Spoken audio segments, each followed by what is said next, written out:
Welcome, welcome, welcome back to another session of Wrath and Glory. Gentlemen, who would like to give us a brief recap for a chance for some extra wrath?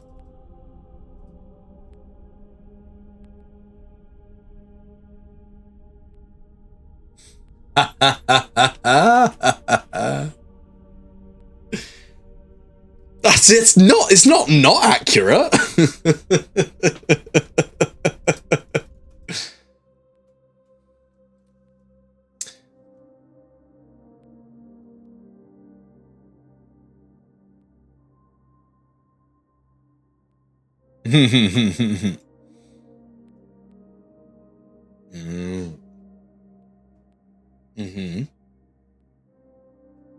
Just chaos.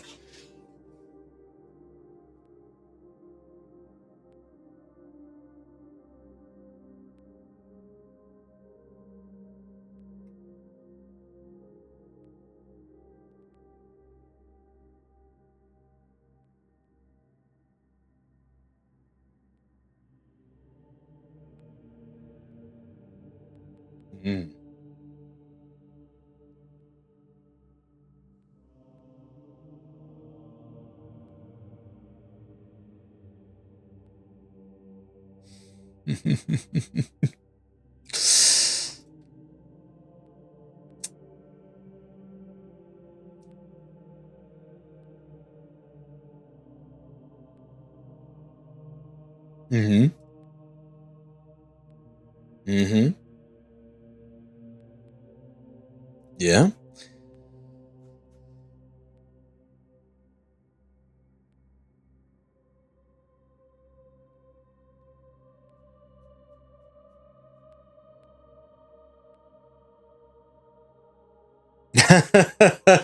This is true. This is true. I'd have loved one of you to ask.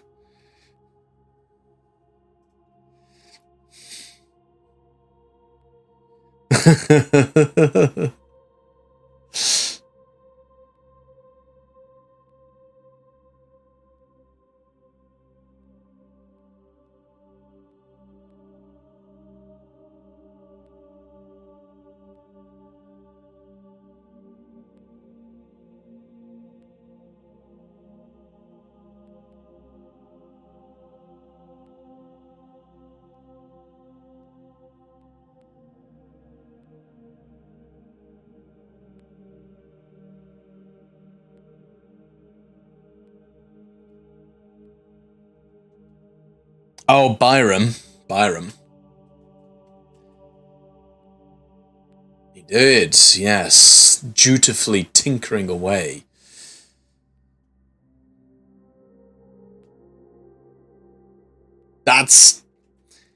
That is essentially what happened. Yeah, I've got no issues with that. Well done.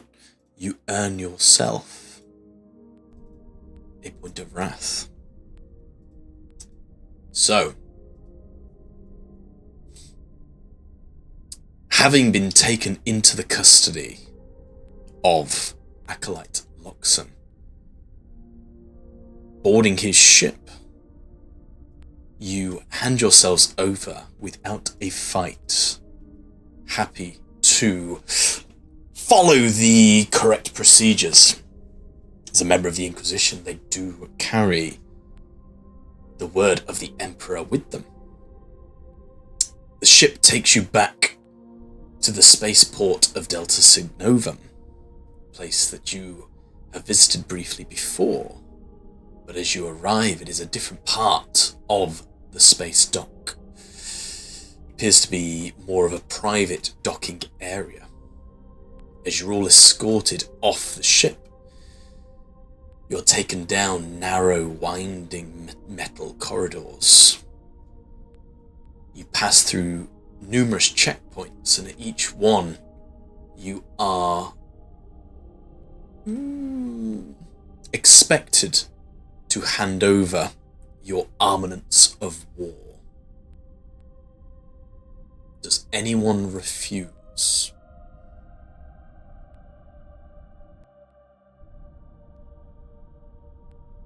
They are all checked in properly. You can see they are jotting down the serial numbers, the codings, they are taking down your names. Everything is done by the book, but they do take the armaments off you. And finally, you are escorted to the cell you find yourself in now.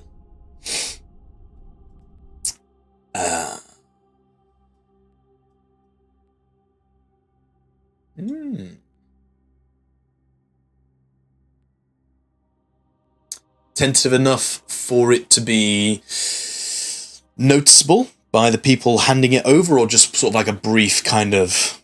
and then...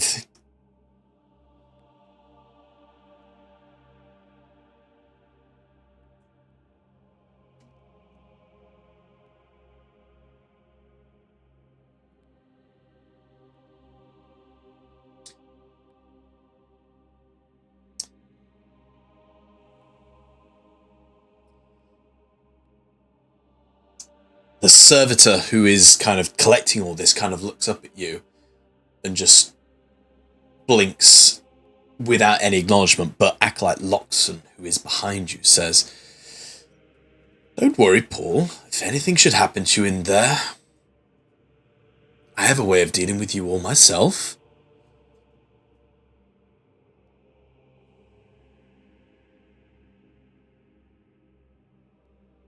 By my honour as the Ordo Hereticus, should you go feral, you will be put down.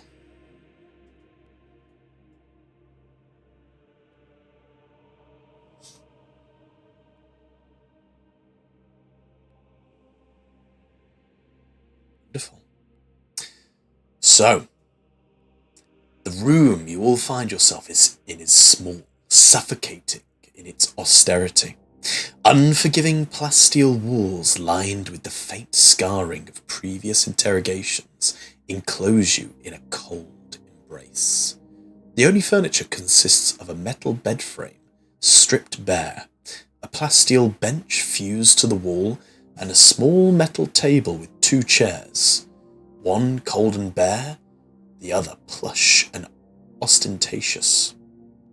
At the far end, a reinforced blast door looms, its porthole revealing the endless, uncaring void beyond.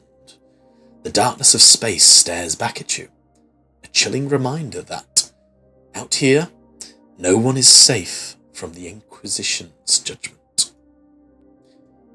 You have not been in here long. Maybe minutes, no more than an hour.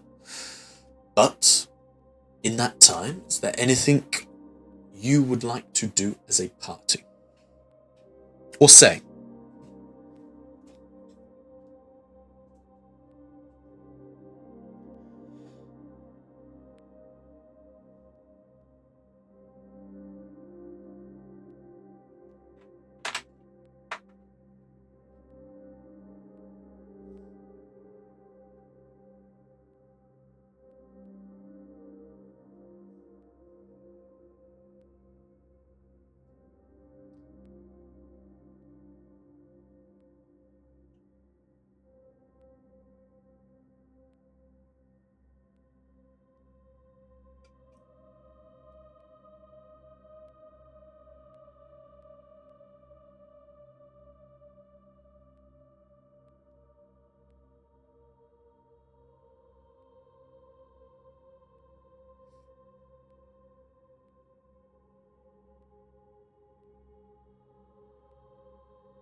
Forever!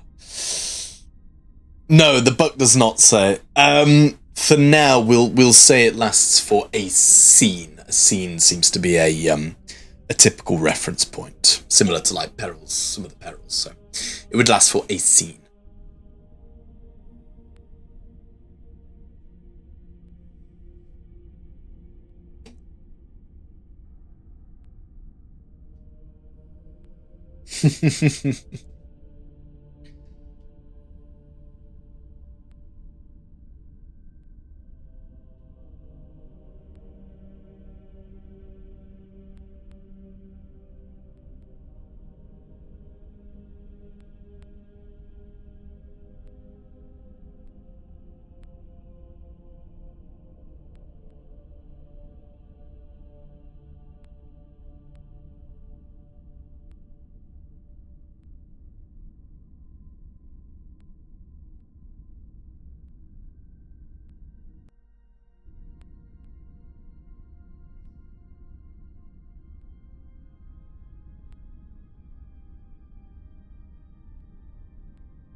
You do that. Beautiful.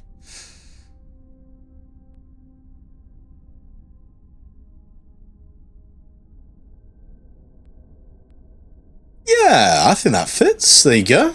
An extra wrath just for you as well. What? Quickest objective fulfilled? Maybe. Okay. A moment passes in silence, you all in reflection, perhaps, of this most pious of holy prayers. The rhythmic hum of life support systems, the distant thud of ship bulkheads docking, and the ever-present droning of vox chants of the machine spirits forms the only soundscape. Your wrists remain bound in Electu's shackles, and your weapons have long since been confiscated.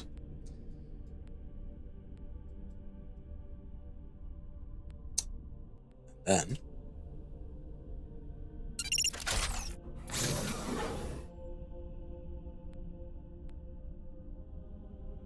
the door hisses open. Acolyte Lockson enters with measured, deliberate steps, his crimson-lined leather coat flowing behind him. His expression is one of cold calculation, his cybernetic eye whirring as it adjusts to the dim light within the cell. He carries no visible weapon, yet the sheer authority of the Inquisition makes him more dangerous than any gun. He takes the seat across from you.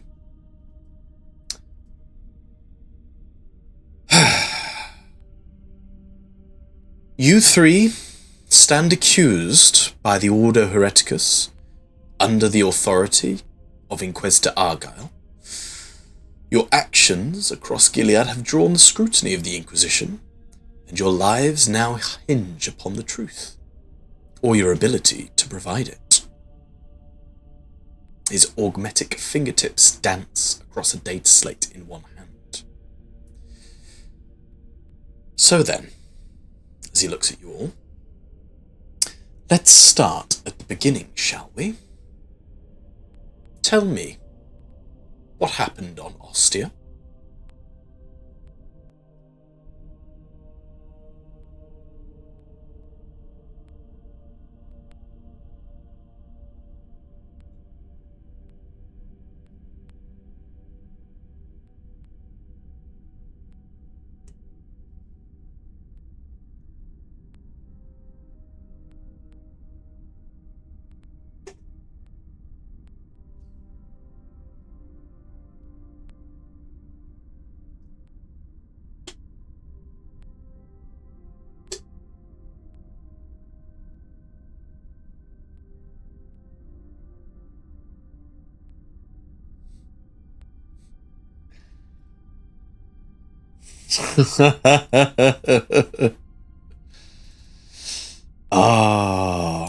Is it 6?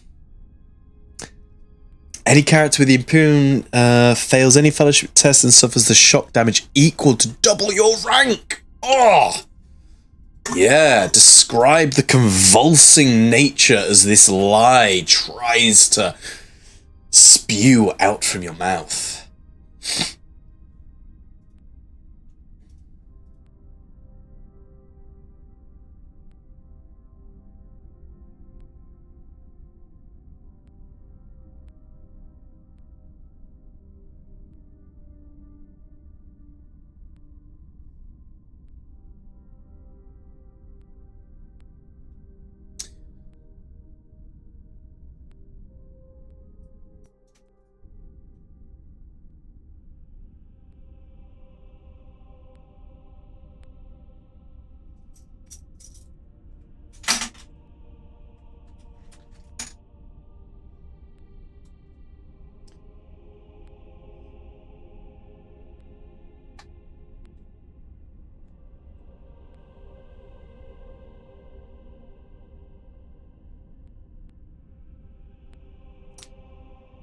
Your parlor tricks are noted, sister, but I did ask you about Ostia, not about your faith in the Emperor.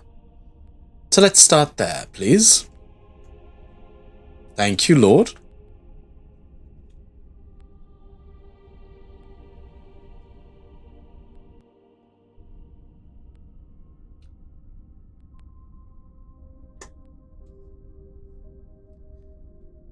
Please tell me about these.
Children of the Dawn.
Would you say that the slaughter aided in the completion of your mission against the Drukhari?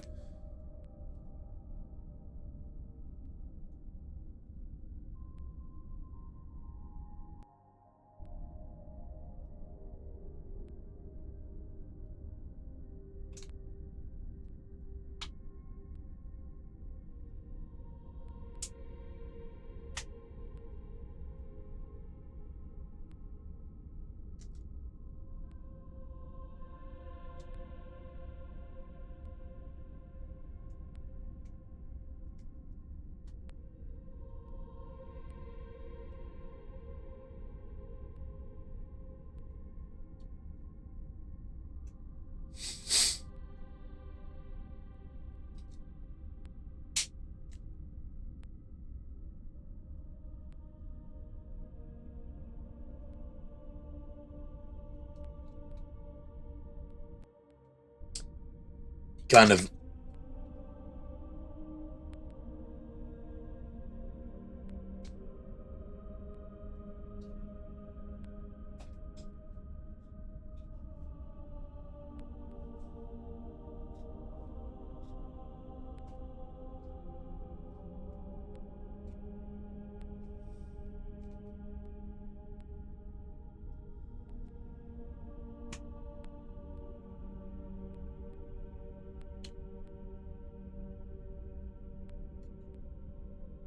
throughout this, he's just sort of typing away on the data slate, making notes. And while you were in Ankara, did you come across signs of heresy?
Well, Xenos technology is really classed as heresy within our little circle, but I can see where you're coming from, sister.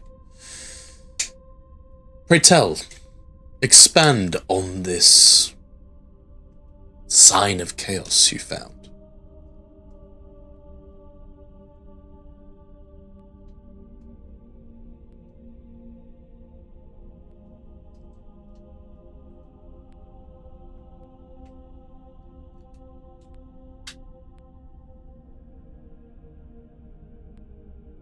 But you've committed it to memory.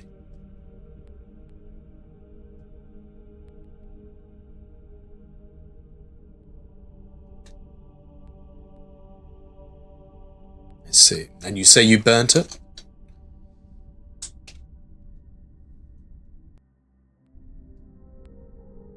Do you know where the symbol had come from? Where was the symbol? Where did you find it?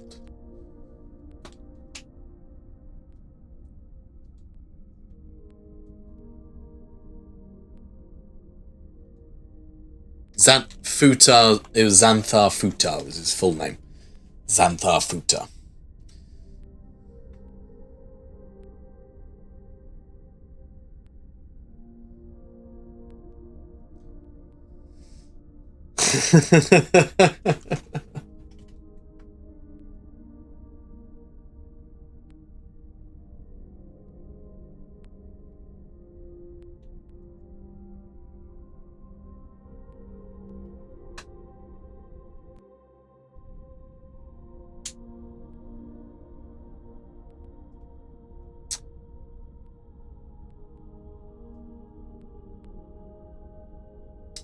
So this symbol, it was in his room, but where did it come from? Did he draw it? Was it sent to him?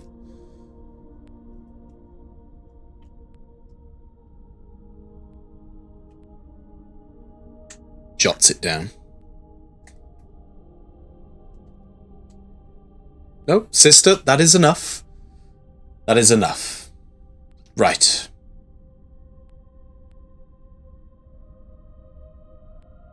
I believe Enoch was your next destination, from what my sources tell me. A surprisingly brief stay, wouldn't you agree?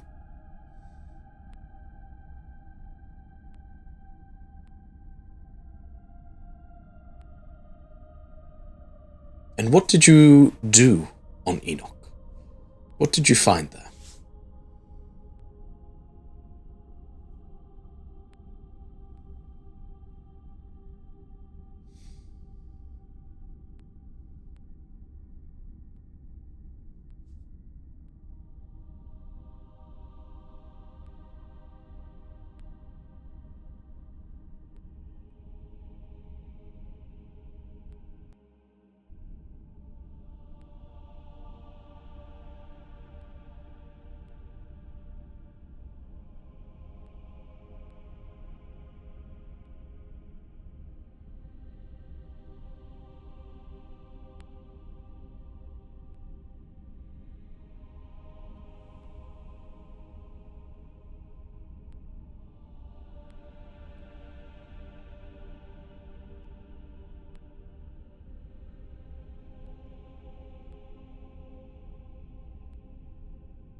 Sister, you seemed eager to inform us when you came across zealots, but you ran into heretics themselves. And not a word.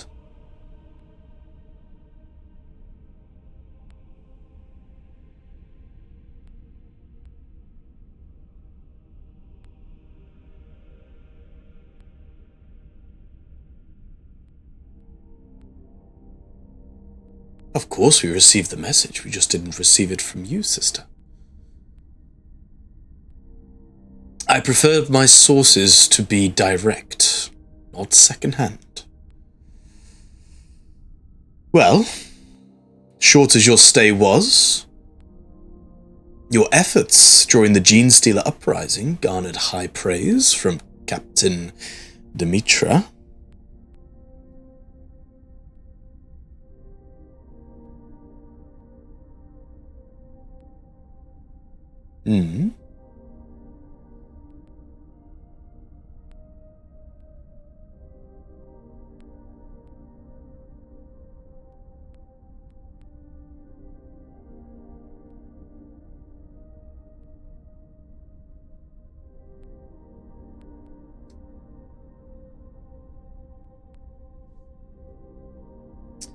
Nodding at Paul, looks down back at the data slate, taps away.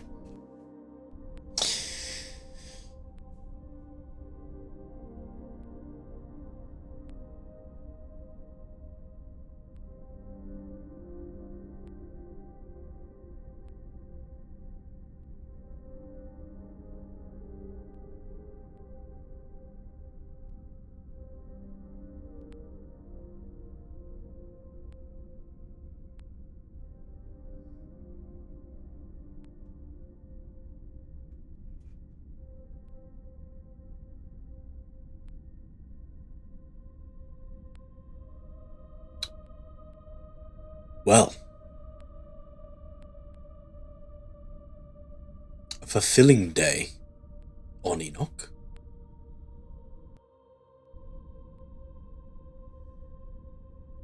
The Genestealer Uprising I care naught for. That is, for the Ordo Xenos, I have enough on my I play it as it is. So then, on to the crux of it. What brought you to Avacris?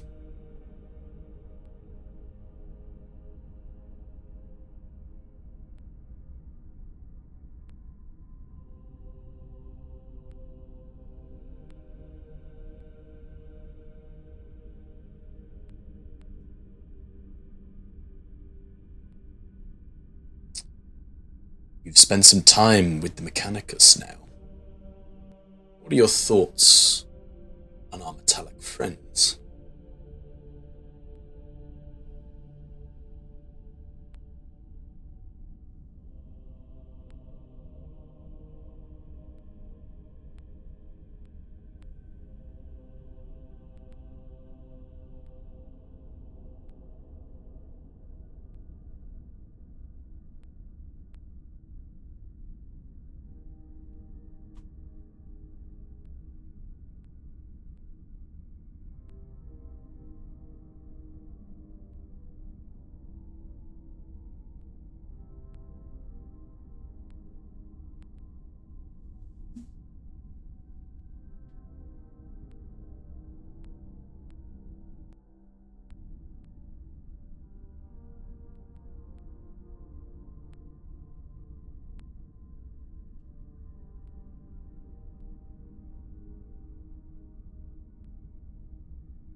Speaking of destroying,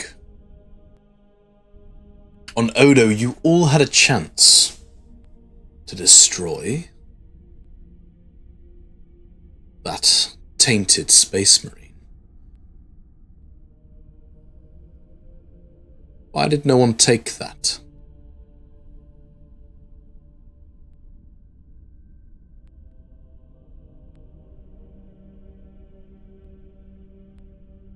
I told you afterwards.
Lockson leans forward, and again you hear the augmetic eyes whirring. It sounds like they are focusing in on you, and he just says, "My lord, you do not believe your chapter is whole?"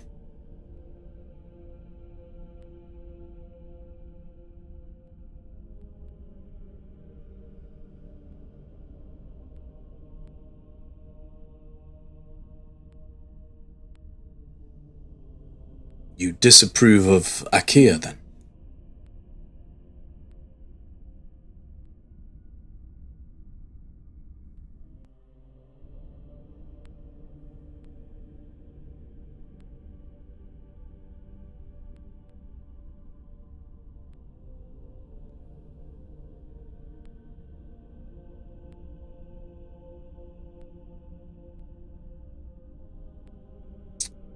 Sort of nods and leans back, looks back down to his data slate.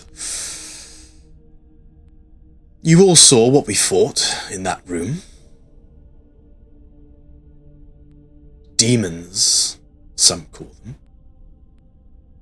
What taint have you suffered? What whispers did you hear stares directly at Paul? What temptations did the servants of the runer's power offer?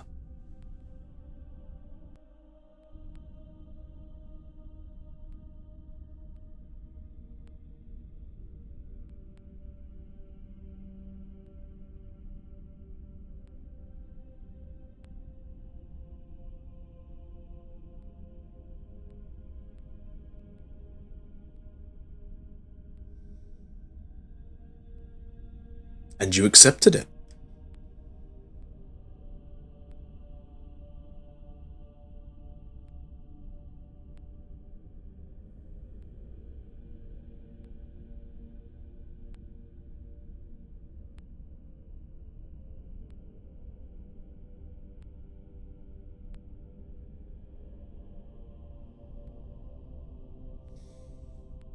Well then. Those demons could terrify even the hardest of men who fought by my side. What is it that truly terrifies you three? You three locked in an endless cycle of war where death followed you. What truly terrifies you?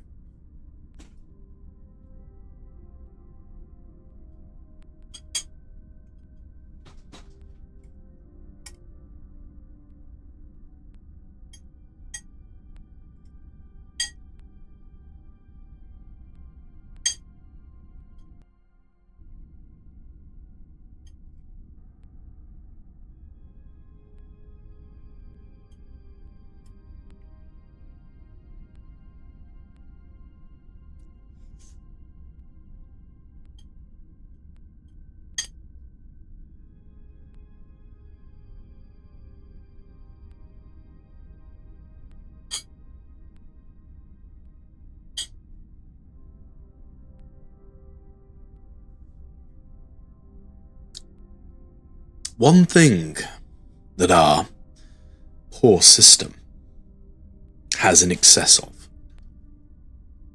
Not bolters, not power swords, not armor, but people. We have a near infinite supply of people. Why should I not purge you here and now? Why take the risk? Entire cities have been leveled just for the knowledge that you now possess. Convince me that you are not a threat to the system.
as he's looking down, typing on the data slate. A tight smile crosses his face. He looks up at you all. Just as he looks up, a light flashes. A flash of green lights his face as the illumination of the data slate signals an incoming message. His demeanor looks more relaxed as he looks down, slowly studying the missive. It looks like you three will live to serve the Emperor another day. As he clicks a button on the data slate and the electu shackles release.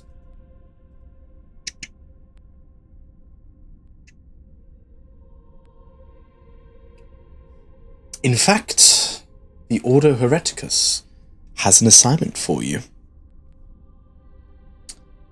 Tell me, what do you know about the production of servitors?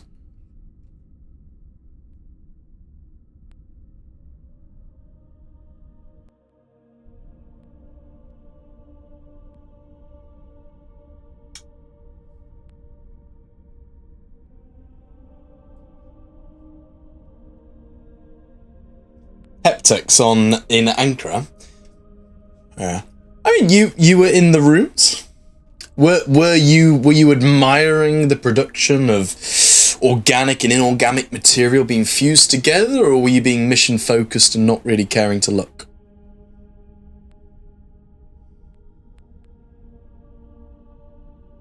Paul, you're happy to do a scholar check. Be a DN5.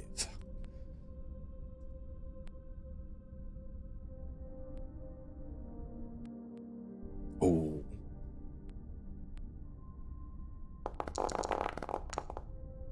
As a complication. Oh wait, what? Oh, Sister Argenta did something. No, Sister Argenta decided to do a scholar chest as well.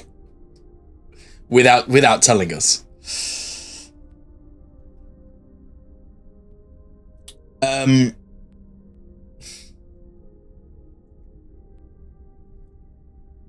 Paul, your choice. Hang on, complication sort out first. Are we rolling on the complication dice, or you want to give me a wrath, or what do you want to do?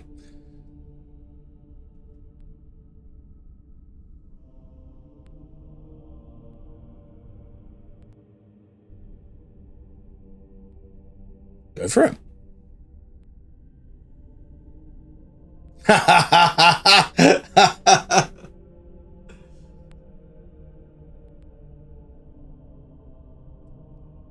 Christ. Okay, we'll deal with that in a minute. Argenta, in the back of the classroom, like a naughty school child, you do put your hand up. You know that servitors are the beating heart of any planet. They are the slave, not slaves, that keep the machine running. You know that servitors are generally made from prisoners or vagabonds, people who have no real place within society or can't be useful anymore. You know it's a fairly complicated procedure. And you do have a shift possible.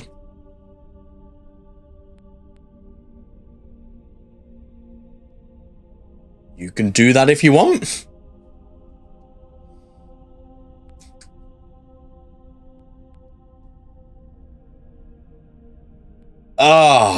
Your extra little oomph of electricity in the brain just suddenly sparked, and you know that within the Gilead system, there is one manufacturing facility on Avacaris that has got the production of servitors down to an almost art form.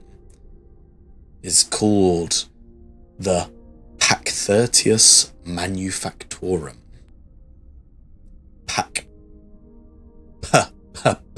Pakthertius Manufactorum. P for Papa. No, P for Papa. Papa. Peter. Peter Rabbit.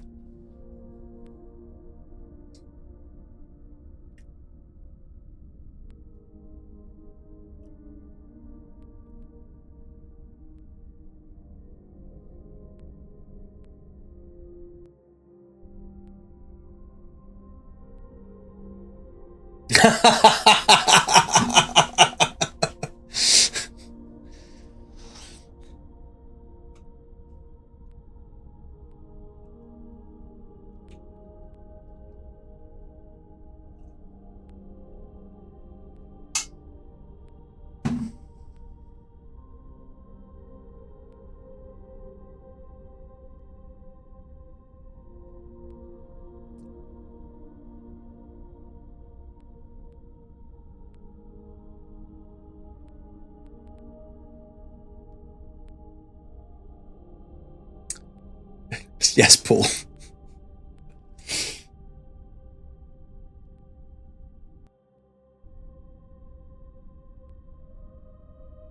Oh, is any of that a lie?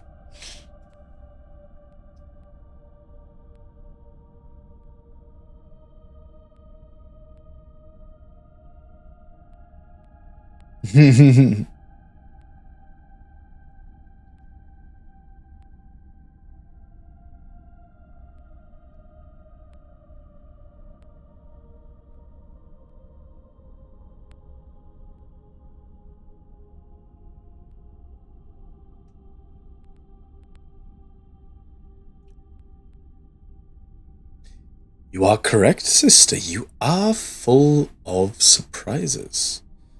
Yes. Pakthertius Manufactorum. A interesting place. Over 95% of our servitors are produced there. It's a large facility back in Belexia on Avacros. Around 3 months ago, its output increased to nearly 600%. Funnily enough, this attracted the attention of not just us, but both the Administratum and the Mechanicus. They both sent teams in there to investigate, but have not been heard from since. And the facility now stands silent. No one has been able to get a message in or out of there. But if the Manufactorum stands silent, so does the production of servitors.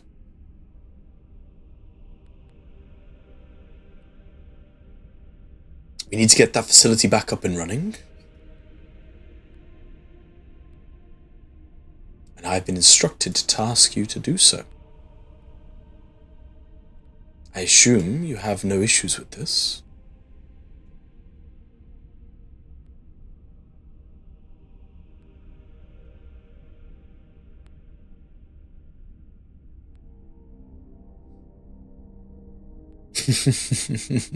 And my axe.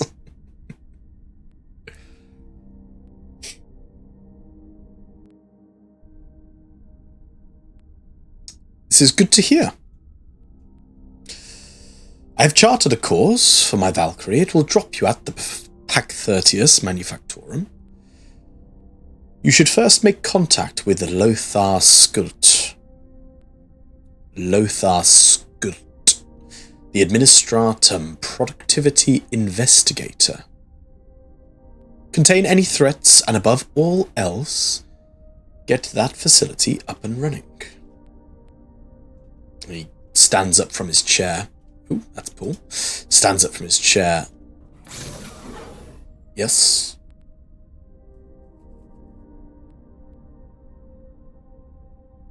Return on investment. Oh.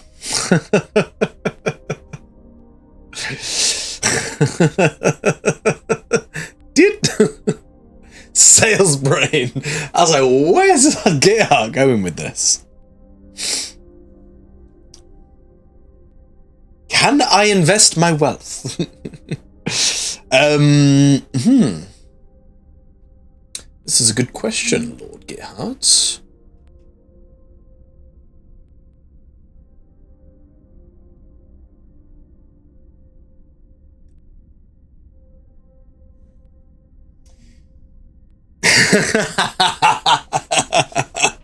Yes, that completes your objective. He stops and turns around and says,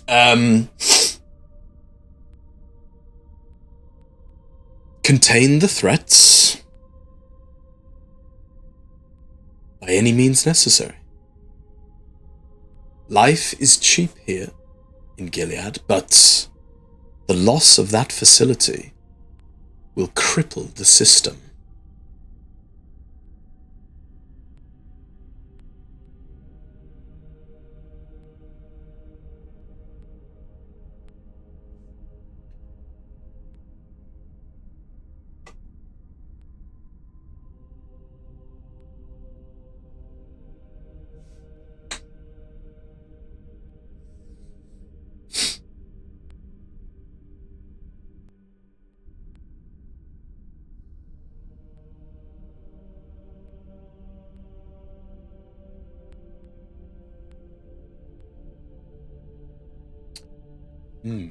Well, you can collect your effects from there, as he points to the back of the chamber behind him. But if you wish to visit the ecclesiarchy, I'm sure there is a small church on Delta Signovum. Someone there may be able to help you with your sanctification needs, but if you wish to just maintain your weaponry, you are welcome to do so in the quarters out of my chambers.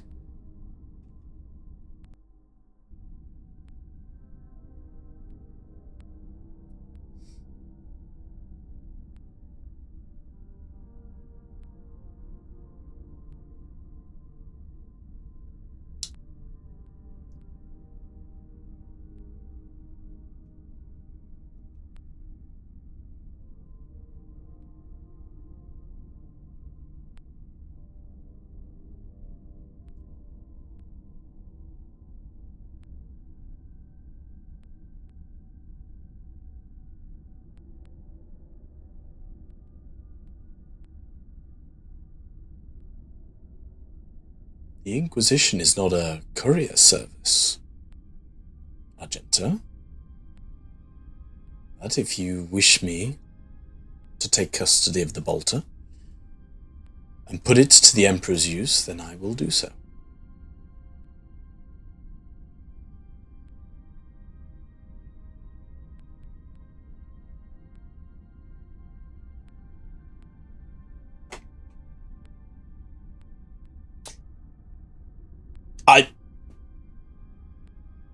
I presume this is the one that Paul is currently wearing. As in the caricature. Yeah, in the caricature. Cool. Delete. Yeah, but the gear is over in this corner. Oh, hang on. Gerhard, as you head over to collect your gear, your equipment, you also come across your data slate. In the data slate, there is the clear signal of a recently received message. And I will send it to you.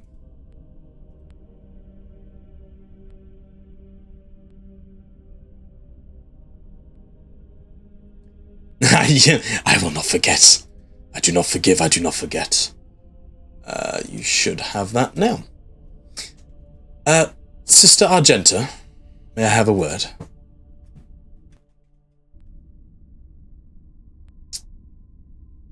He kind of straightens himself out a little bit and says, your pursuit of the stasis coffin, your unwavering faith in the face of heresy on Ostia, these actions have not gone unnoticed. Names pass between the Ordos, whispered in quiet admiration.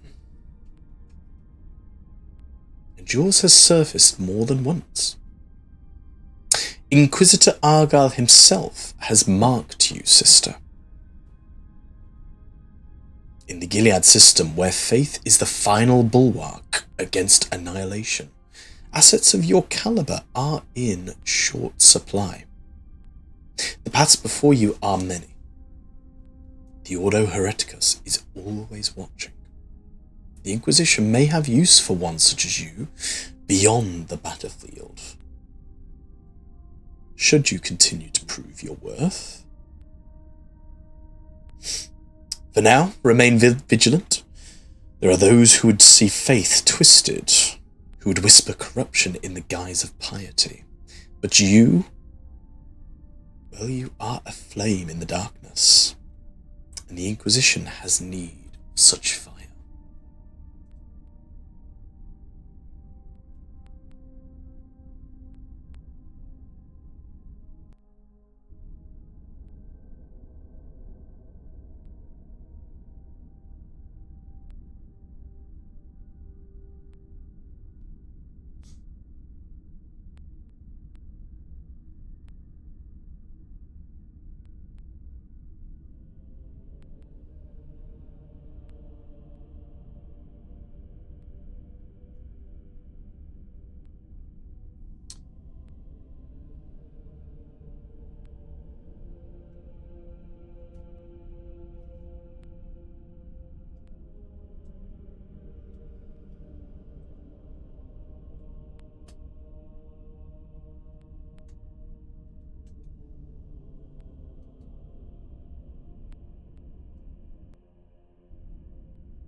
The Ordo stretches thin, but if you have any leads, I'm happy to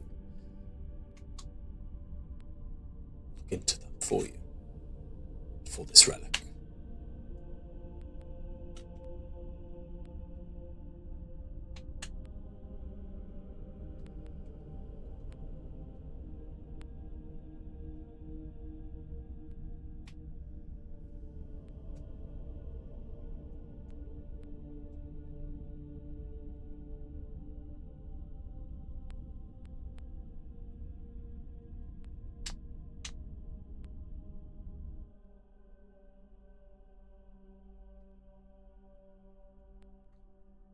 Iron warriors, you say? As he walks over towards his desk, starts looking through some of the latest pages and notes. Iron warriors. Iron warriors.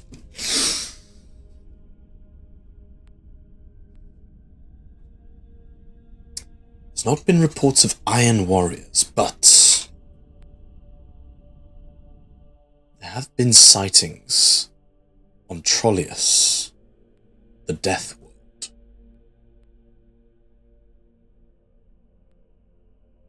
There has been unusual activities even for such a world.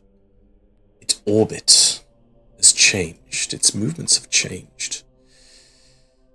It would appear that something is going on there. But I have yet the resources to investigate an entire planet.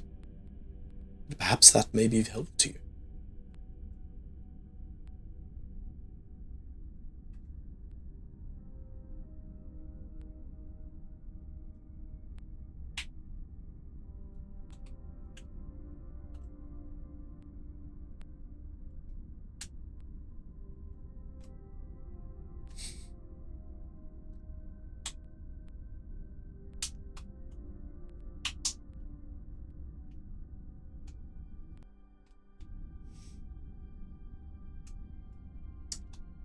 Yes. Carry on.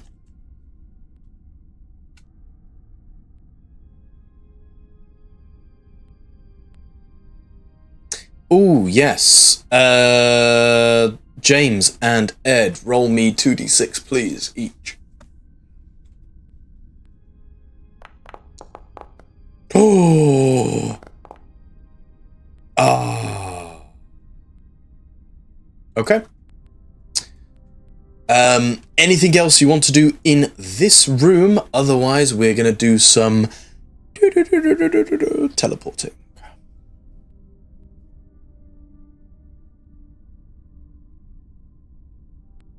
Mm-hmm.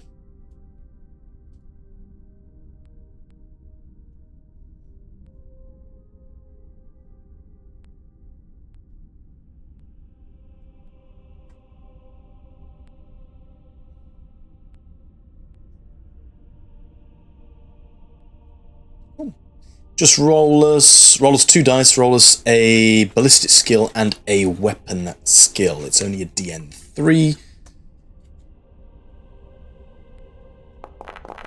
Boosh! Just made it.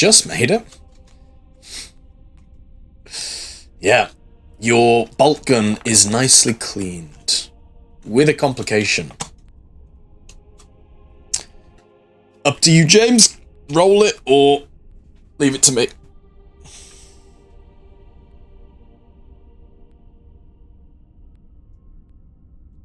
I will add a point of ruin to my pool. You... Oh, yes, you've got plenty of shifts there. Are you specifically... So for the shifting for the better result, I will give you the reliable trait on one of your weapons. One of your melee weapons for 1 combat. Temporary reliable. Nice.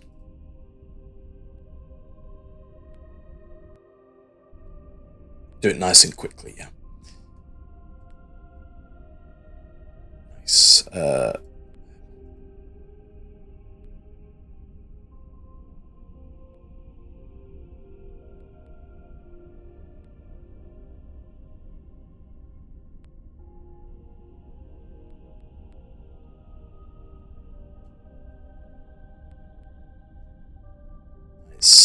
Argenta and Paul, you see Lord Gearhart go at this. It almost looks like an art form. The smooth transitions of his arms, the speed, the ease of it. It's perhaps like brushing your teeth. It's so simple, so regimented, and flows so beautifully.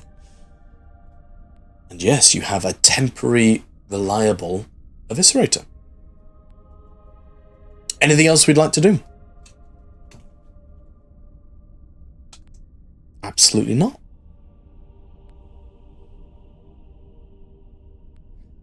Not in this scene, no.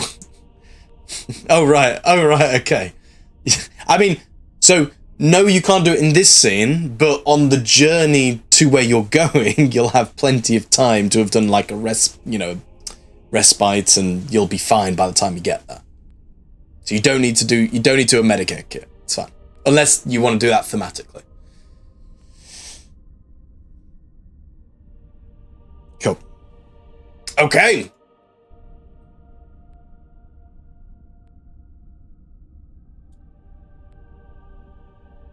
You didn't get sucked out. Well done.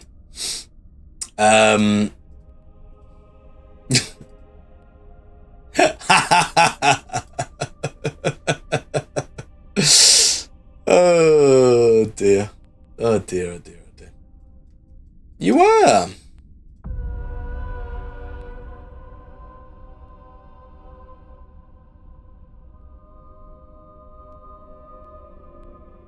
Yeah.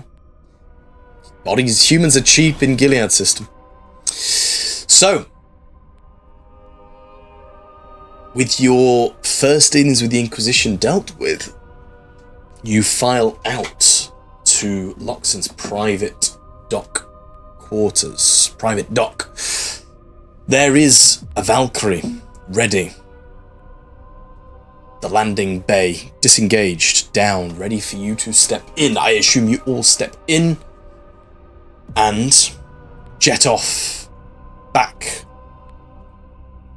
to the planet of Avacarus, which...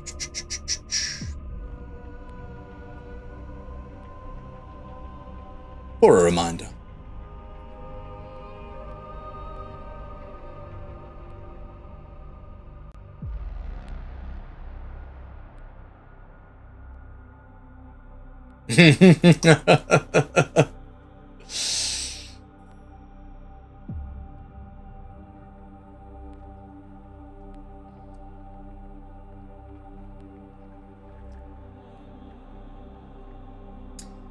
So, you set off in the Valkyrie. The Valkyrie is able to go from relatively low orbit onto planets, but it is not a comfortable affair.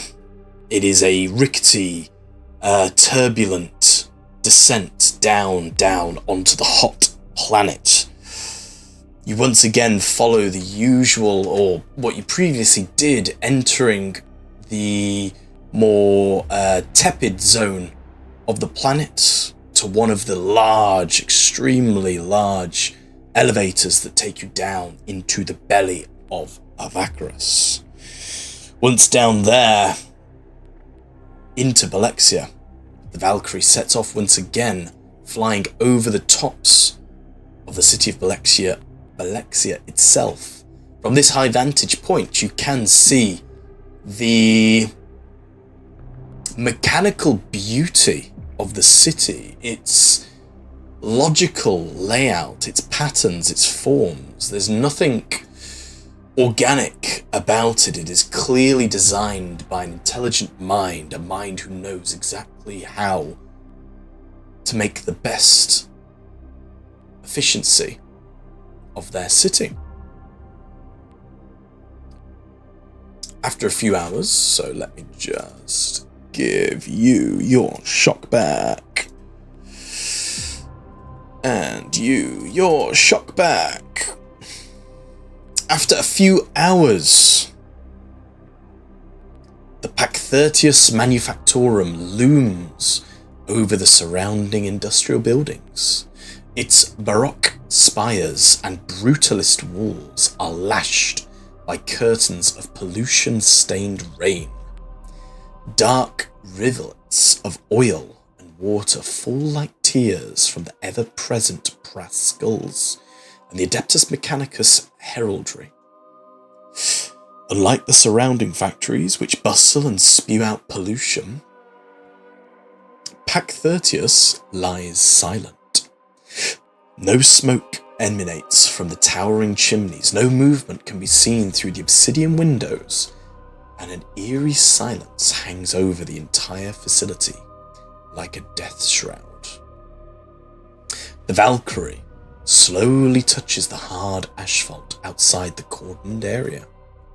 You see a large mix of Arbites enforcers and Scutari rangers lying in the perimeter, and a hastily prepared command center, which I've just highlighted here, to the north. As the back of the Valkyrie opens up, you are met by two enforcers and a Scutari. Guns at the ready, but not threateningly. As they see who is inside, they do salute, or the enforcers salute. What would you like to do?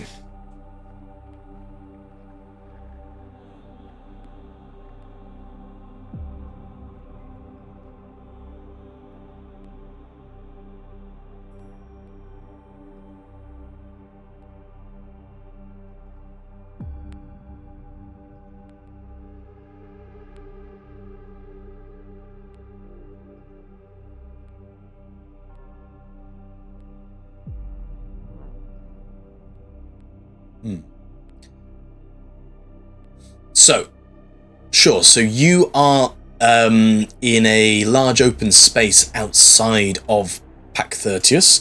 To your right, which I've just highlighted here, on the far west side, this big building here, all this is the Pakthertius, or one face of the Pakthertius. You've got these cordoned barriers going all the way around with some temporary spotlights illuminating the area. But you are very much outside of the Manufactorum on the asphalt. There's 2 buildings to your left. There's a building to the northeast, which is kind of a short single-story building, and there's a building to the southeast as well, which is a smallish but multi-storied, what appears to be an administratum building.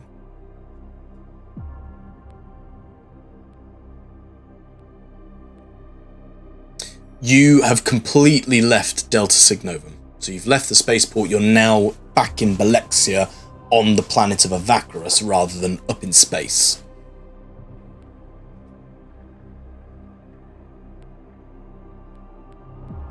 Sorry. Like, you can say that you have done that. That's not a problem. I know that you said you were doing that, but I've not got a map for that.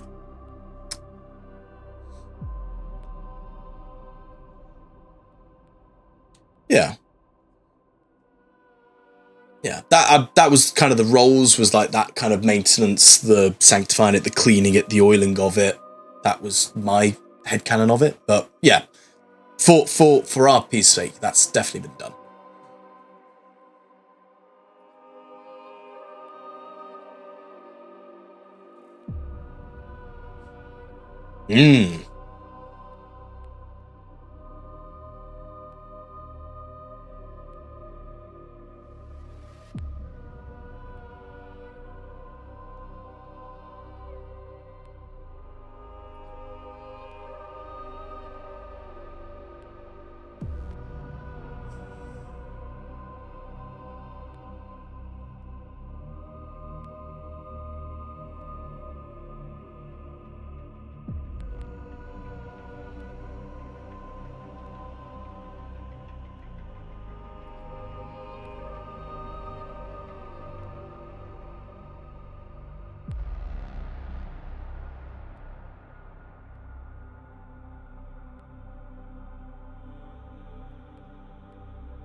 Cool. As you head up there, surrounding the table, you see a Scutari Alpha and an older gentleman with multiple augmetics protruding from their skull. They are in a heated debate. As I just remember what the shortcut for this is. There we go. This is the augmetic gentleman. The Pakthertius Manufactorum is an asset of the Omnisire. It must not be subjected to indiscriminate damage. Precision is paramount. Targeted strikes on enemy strong points, data sanctums, secured intact. Anything less is inefficiency, bordering on heresy. The older man, he's rubbing his temples. By Saint's bones, 7 Fox, it's a factory, not a bloody shrine. You and your cock-masked ilk care more about production quota than the fact that there's that there's Emperor's servants going missing. I say we bring in the artillery, level the outer sectors and let the rubble sort out itself. Your proposal is wasteful. Pakthertius production belts manufacture 96.78% of the system servitors. Structural integrity must be preserved. That's assuming there's a Manufactorum left to reclaim after all this is cleared up. We torch it from orbit, file a requisition for a new facility and move on. Your disregard for efficiency is noted. The old man leans over. And your disregard for common sense is why we still have no idea what's going on inside that forsaken place. You had your chance, and the last squad you sent in there lasted all of 2 minutes. I can still hear the screaming ringing in my ears. The faster we clean this up, the faster I get back to my desk. I do not require a desk. I require compliance with optimal battlefield strategy. Emperor preserve me from tech-worshipping lunatics. Perhaps people with more common sense. Welcome to our little grok shit show we have going on, as he gestures to you three. My name is Matthias Bellathor.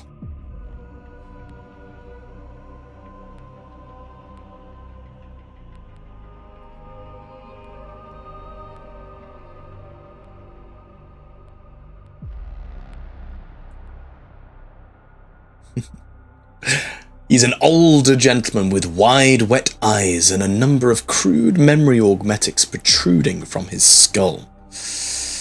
Well, I was brought in to replace Skuld after he never returned. We managed to set up a lockdown and cordon the area off, but we've no idea what's going on inside. The entrance has all been fortified by fracking armed servitors, and there seems to be a never-ending supply of them. About 6 days ago, our enforcers came across a servitor tried to kidnap one of the local populace. We managed to isolate the rogue servitor over there in the meat freezer, as he points to the building to the northeast.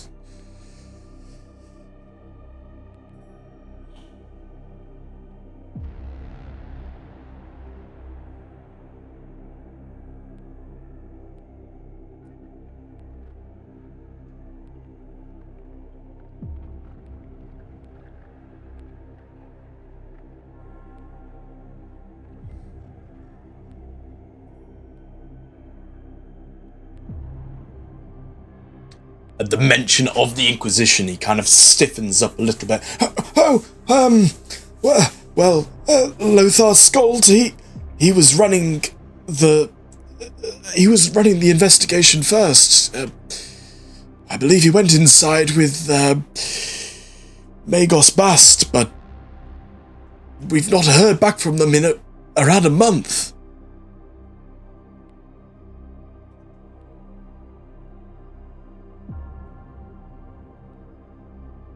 We sent in a squad of enforcers, and the Scutari. They went in via the rooftop landing bay. It's the only entrance we've been able to get any access from. We lost contact with both squads as soon as they entered the Manufactorum. Oh, except for one of the Scutari Rangers. One of their Vox units kept broadcasting some sort of binaric screaming. It lasted for 6 hours.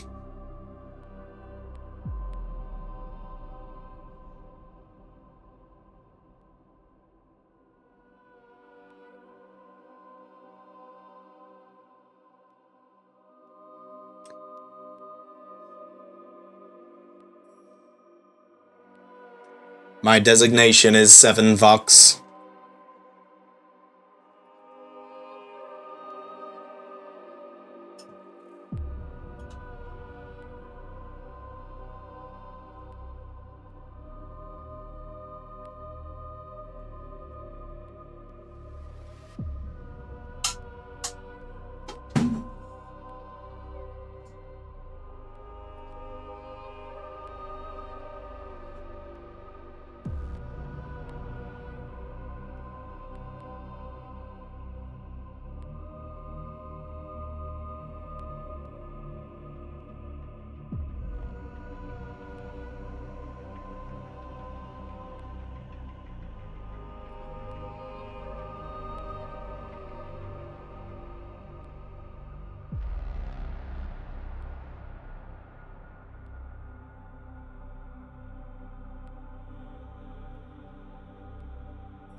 There are only 2 entrances to the Pakthertius Manufactorum.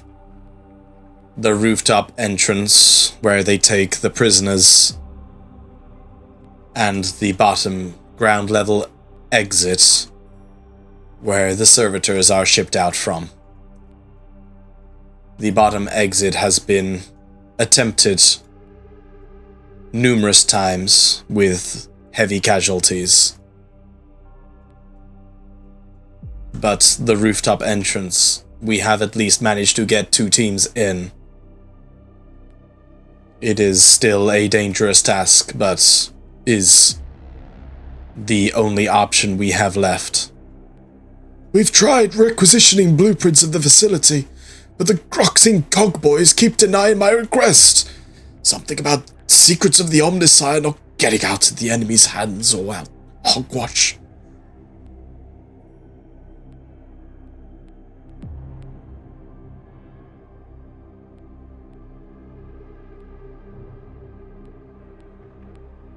Well, when we say captured servitor, it is dead. It was shot down by the enforcers and left in the meat freezer. You may observe its corpse for more information should you wish.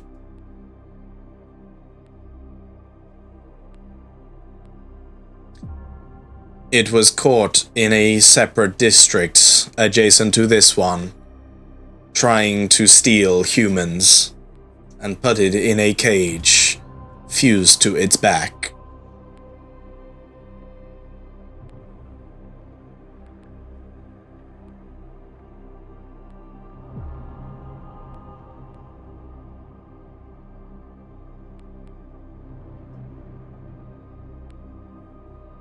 I like this man.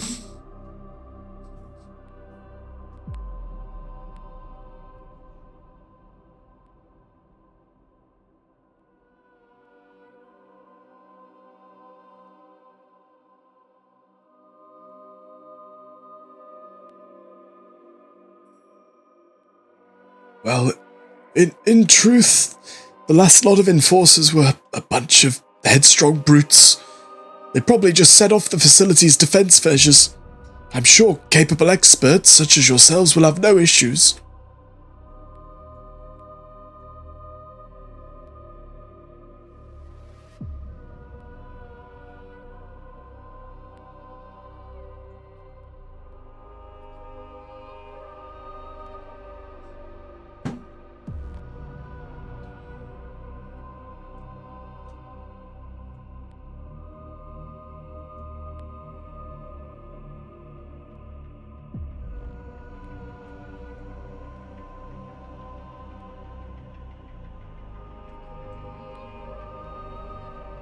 The only visible threats that we have seen are the servitors.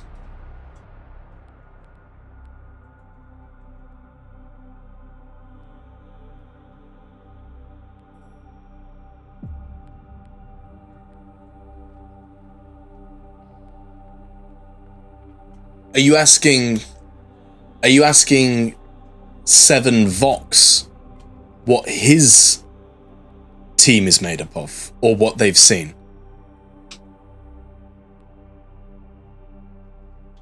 No. He's got nothing to do with the Manufactorum. He's just a Scutari team come in to sort the shit out. Kind of imagine you've got like when you got like dual jurisdiction police, you've kind of got like the Spanish police and the French police here together.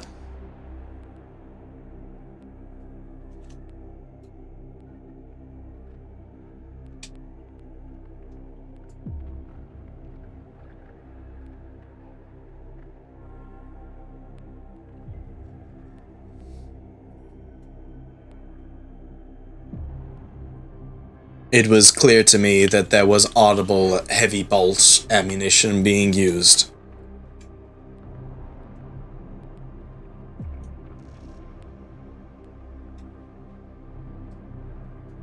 The Manufactorum produces servitors of all kinds, medicae, combat,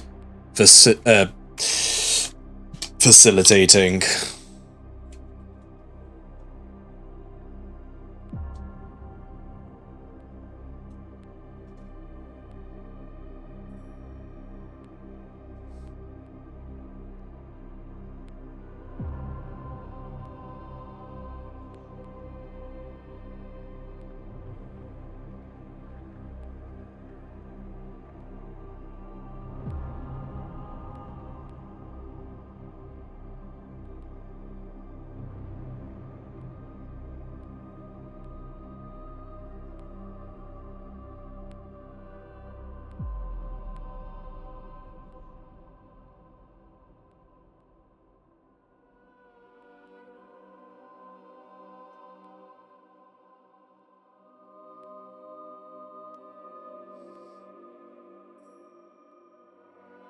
There are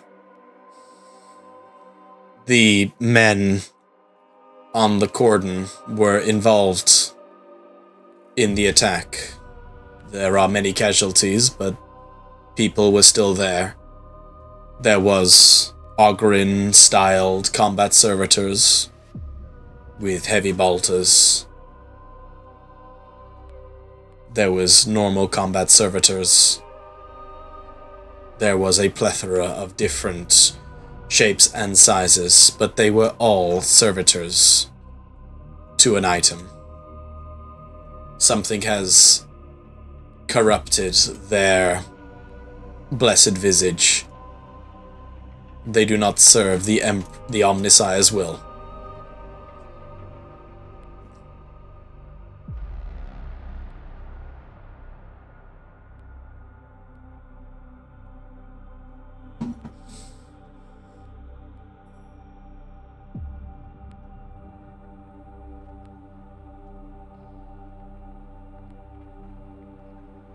You are welcome to see this servitor for yourself. It is through the door.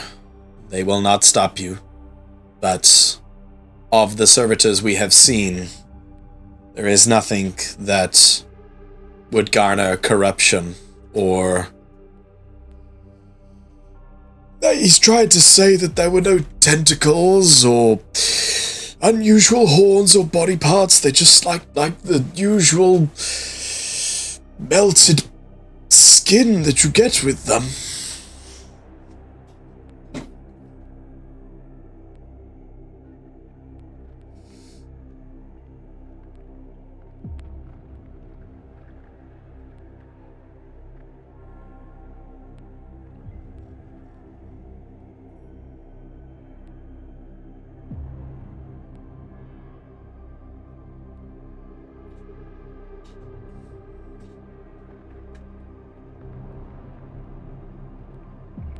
He gestures to the east, where I'm just pointing now. If you go through there, you'll find it.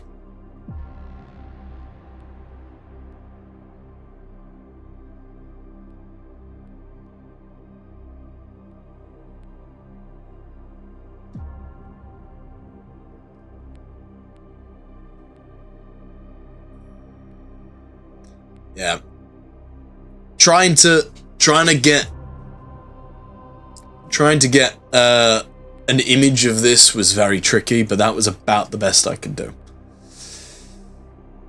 It's not quite as monstrously grotesque, but it's not too far off.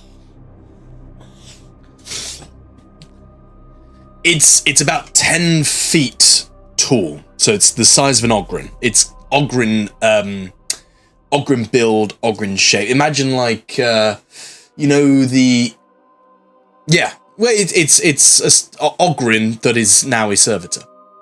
But imagine, like you get like the waxwork figurines and it's kind of melted a little bit. It's got that kind of like melted skin. It's not quite attached to the skeleton properly. And on its back is fused this big, heavy cage, which you would have thought can fit 3 humans. It is badly damaged from concentrated fire of countless small arms. Would anyone like to do something while we're here?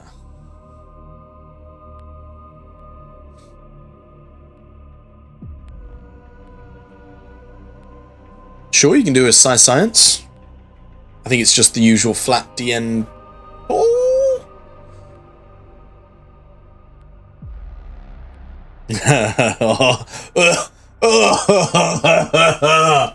Oh, God. Yeah, there it is. I mean, it is in a freezer, so at least it's not, like, rotting.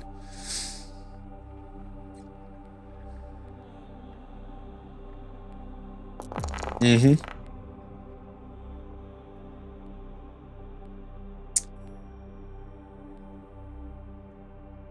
That was a very low Was it a success? DM3? I thought it was DM4.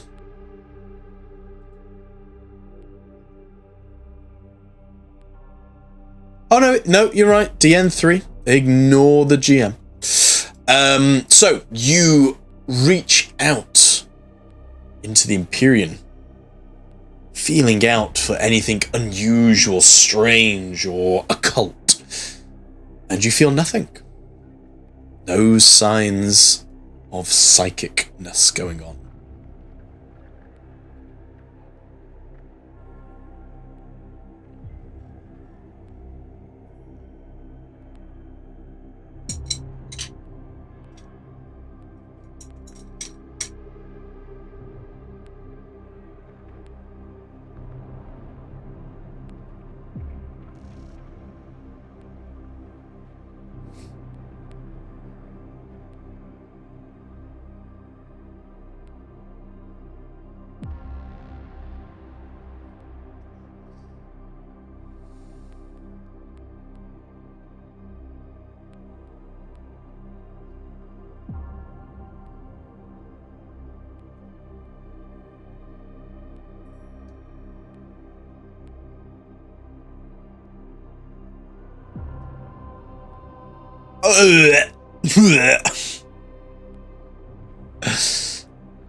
Oh, God.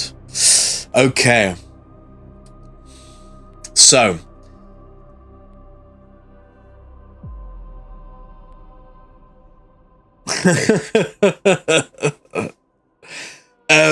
Right, so.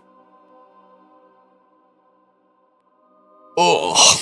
You, as you chow down on this tough, leathery hide of an ogren that's been frozen, you start to get flashes of images how you would normally in these scenarios. You get feelings of youth, of inexperience. You feel like this thing, it has not existed for very long. It has not been alive for very long. Maybe a week or two at most. You see flashes of, you know, when metal hits very hot, hammers hit very hot metal, that kind of like flashing of forge fire. The sound of clanging, battering, the whirring of heavy machinery. You hear, hold please, wasn't expecting this so soon. You hear this.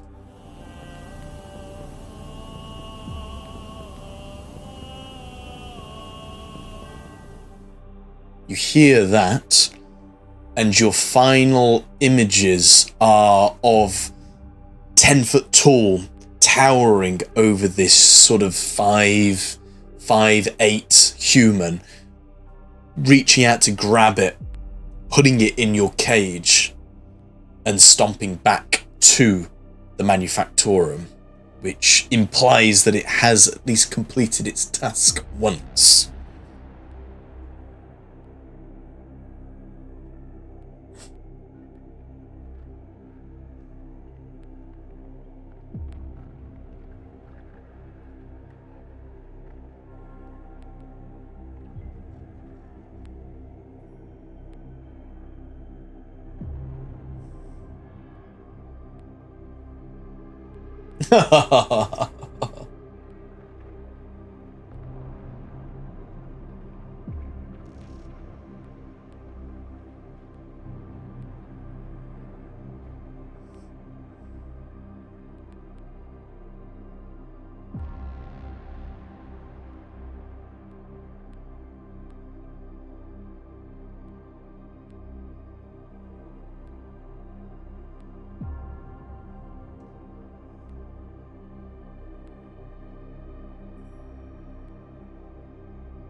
Gearhart, as you snap back to reality, one thing you do notice is the scar where you've had your augmetic implanted.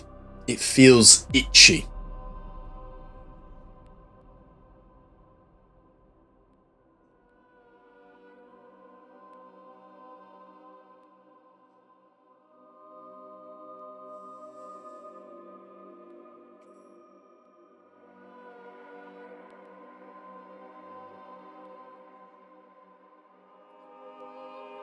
Medicay?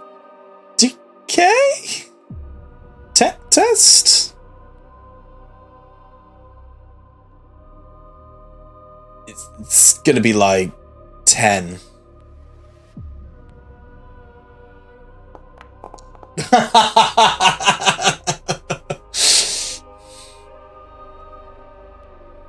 You give it a damn good go. You can definitely isolate that the augmetic, that you have such innate power over it. For the briefest of moments, just as you came back out of your trance-like state, it didn't feel right, and then it's back to normal straight away.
To the Ruth. Outside of the freezer, you do still see Acolyte Lockson's Valkyrie waiting in anticipation.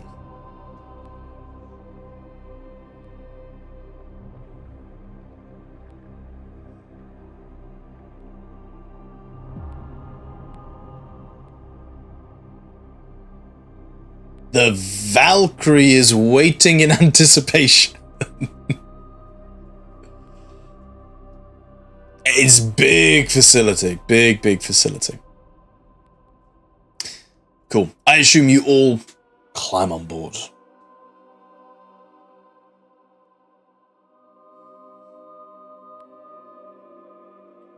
Where are we taking you? The pilot calls back as he hears the stomping of boots.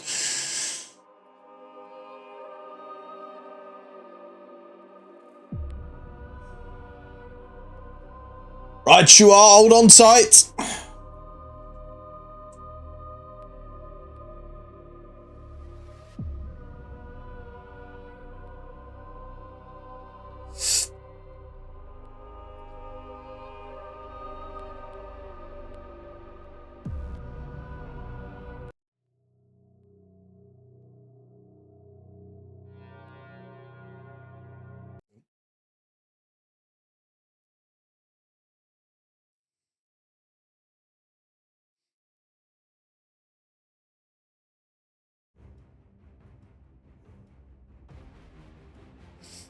So,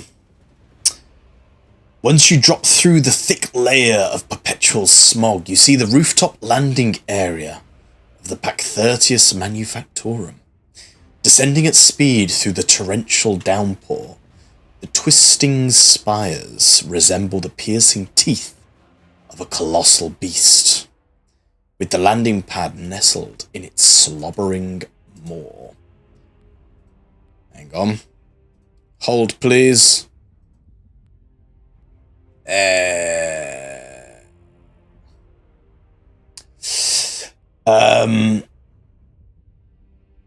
You spot motion on the landing pad, and the pilot calls back for you to brace for incoming fire as a hail of tracer rounds streak upwards at the aircraft.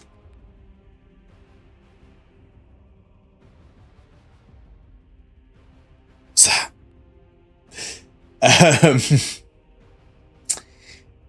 A hail of tracer rounds streak upwards at the aircraft. You hear the roar of the Valkyrie's engines and feel the jolt of landing gears engaging. The rear ramp begins to lower as you hear the impact of rounds on its reinforced hide. And we begin combat. Safer. And I'm going to spend a point of ruin to thematically go first, seeing as they are shooting at you already.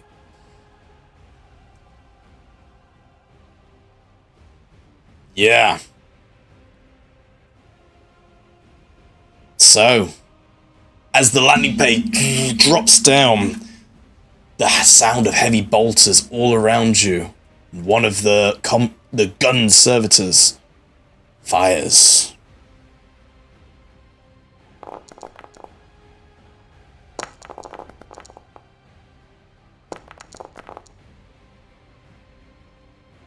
Miss. All three miss as the bullets just pinging into the back of the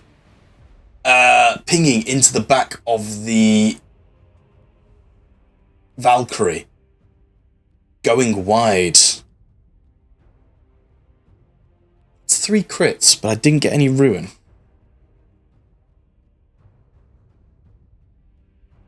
Should be whenever you roll a d6. Same way that if you rolled a crit but didn't pass, you'd still get the crit. Shouldn't be. It says anytime the GM rolls a 6, I should get a wrath die 6. I should get ruin.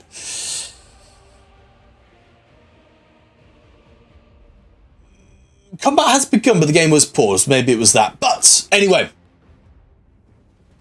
Goofy Foundry stuff is goofy. So that happens. This hail of bolter fire misses all of you as you come down from the ramp. I will once again ask. One of them attacked all 3 of you. So he was doing a multi-attack. This one hit.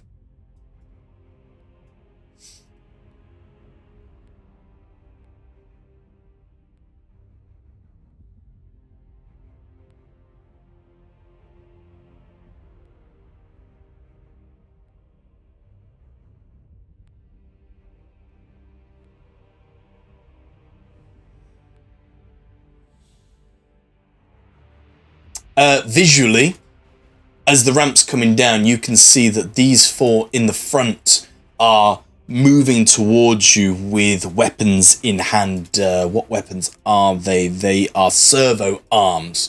The 2 at the back are clearly stood behind, not moving forward, shooting.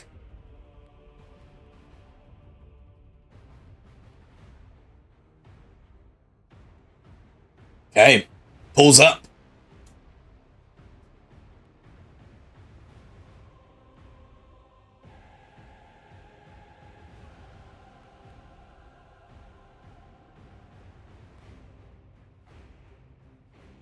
Oh, right.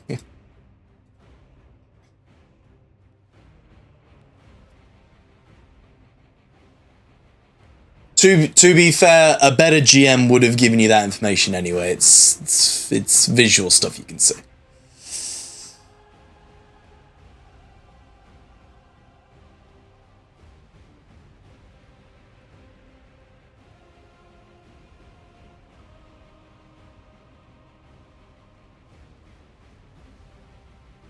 Cool, go for it.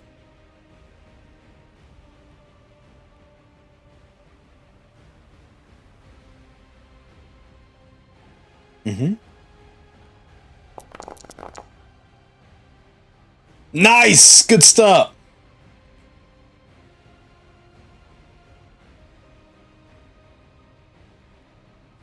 Yeah, go for it. Nice! And a shift possible.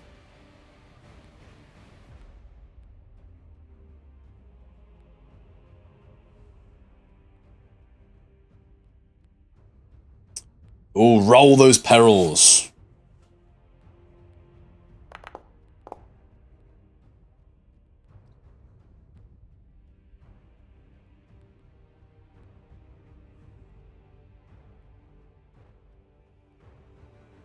DN4 intelligence test.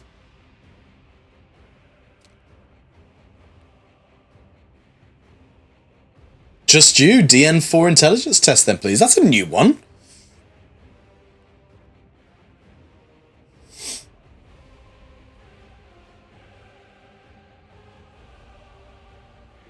Ah, you got this. Easy. Easy.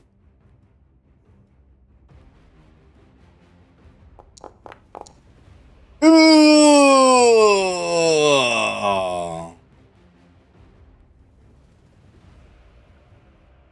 Okay.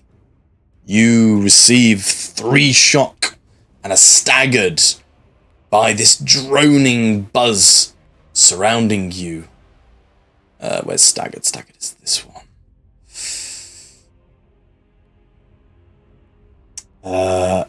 And let me just remind myself on Subvert Machine, because it's asking for a DN3 tech test. The mechanism can be cleared with a DN3 tech test. Yeah, so what are you specifically trying to subvert?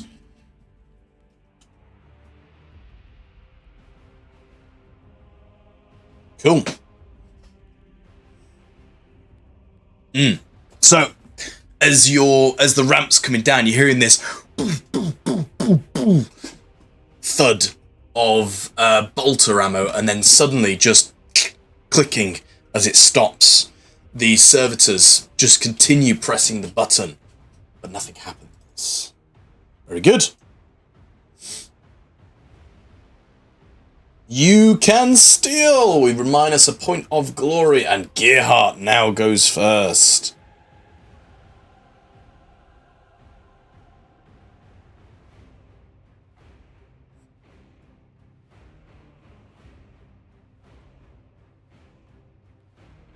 Oh!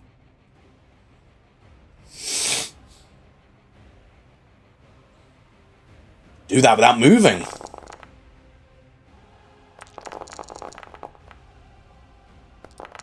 Without moving, like, around, I mean. Right. There is a complication in there.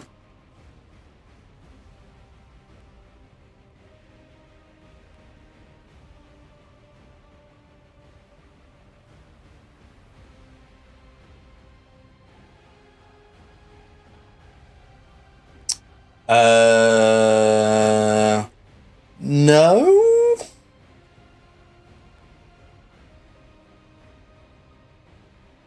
No? Is that how we normally do it? Oh, yes, sorry. Yes, we do because, yeah, normally. Go for it. Yeah. Reroll again. Oh. Okay, you'll be prone after this attack.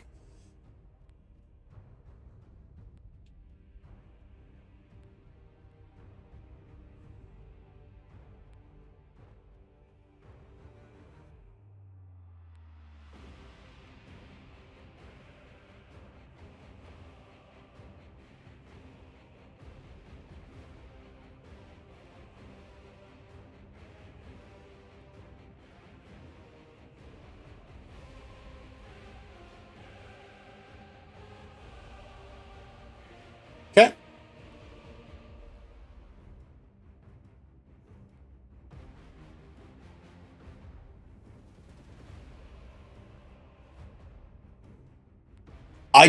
I do need to look into it. I do think you may reroll double rank dice once per melee attack test. Does that include every single multi-attack? Because it's one attack.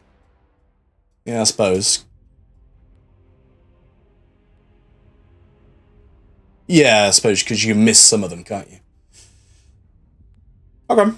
Cool. You have re-rolled. You have hit 1, 2, 3. You've hit all of them.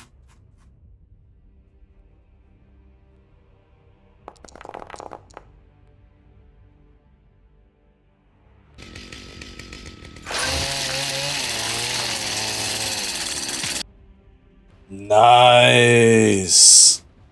Describe what happens.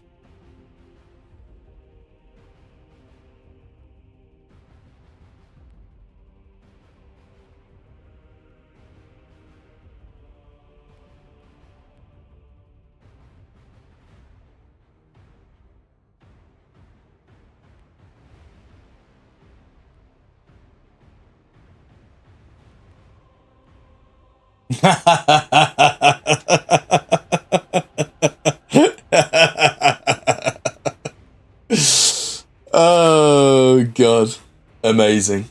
Yeah, so you rush in there, decimating these servitors, and then just the pure machine essence that flies out of them. Yeah, you slip on it.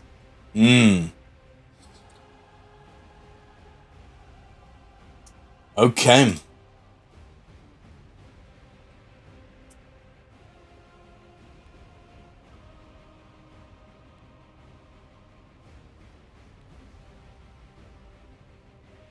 Nice.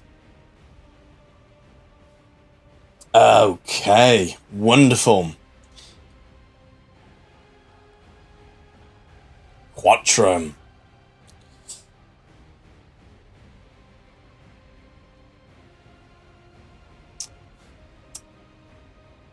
The combat servitor.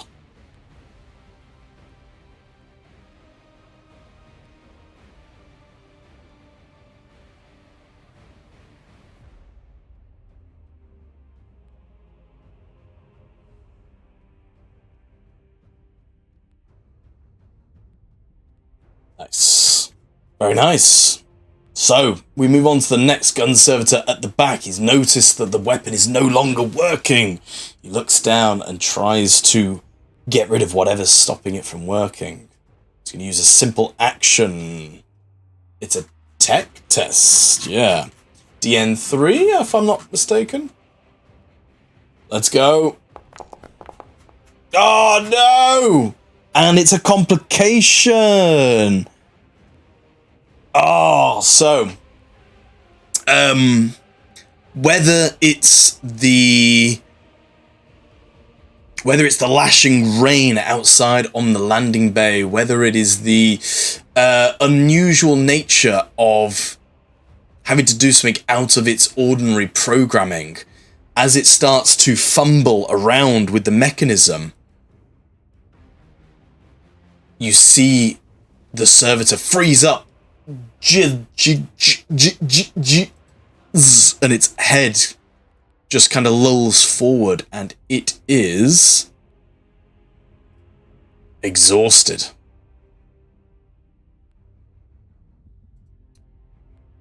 Next up is the sister.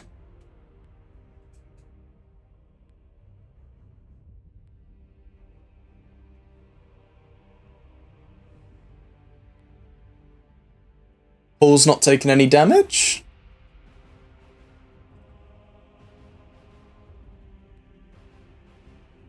First response, you have an unerring knack for being in the right place at the right time. Once per combat, you can make a Medicare test to remove wounds, shock, or a condition as a simple action instead of a combat action. Go for it. DN is 3 for 1 shock, and then every shifted icon is another shock. Are you doing multi-actions? This is a simple action, yeah. No. So that's 1 shock return, but no shifts possible unless you want to use Wrath. Up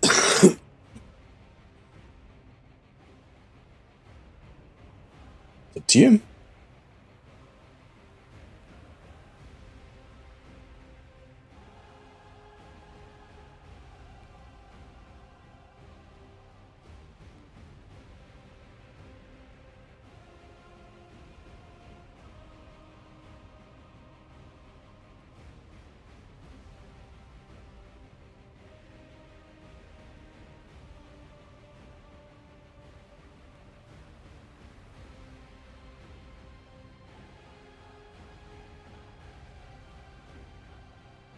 Go for it.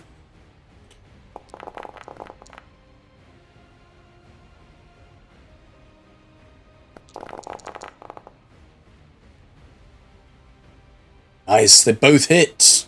Roll damage once.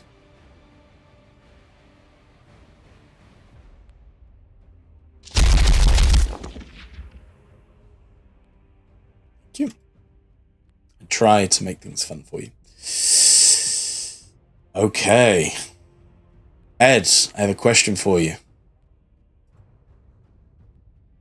What do you do when you kill Gerhardt for some reason? God damn it.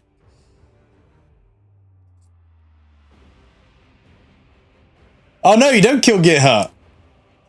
You only take a little bit of damage off Gerhardt. But what do you do to the gun servitors at the back?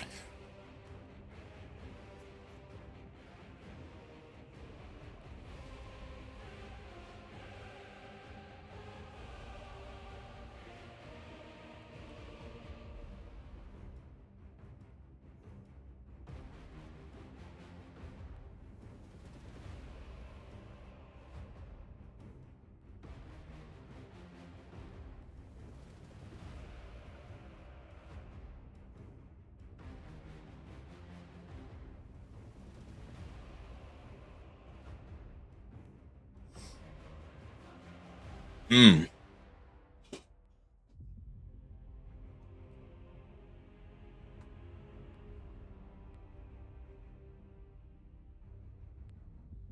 Nice.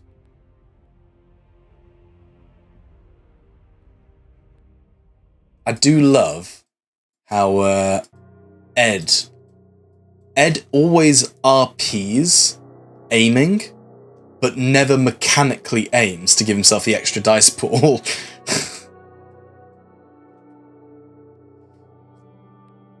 all you have to do is, yeah, just not move. As long as you haven't moved, you can aim.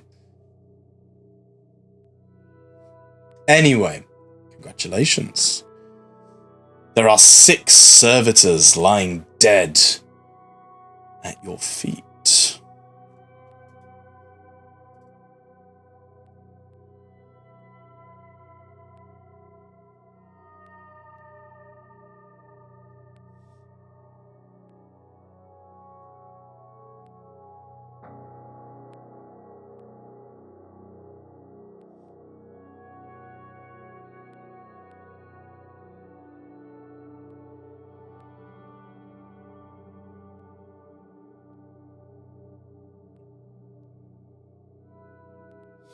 Sure, you can do a DN3. Gerhardt, you look over the bodies. They, once again, have that kind of 2 shifts. That should be... Yeah, that's fully back to normal. Paul, you are feeling tickety-boo. Gerhardt, once again, you see that strange kind of melted wax skin look about them. They look fresh, recently produced, but well armored, well put together, and clearly manufactured in this facility. But with the servitors dispatched and the Valkyrie flying off into the distance, an eerie quiet descends on you. At the far end of the landing bay, you see a large blast door marked with the great cog and skull of the Mechanicus. A trio of pict scanners, welded to the wall, mechanically whir as they scan the surroundings.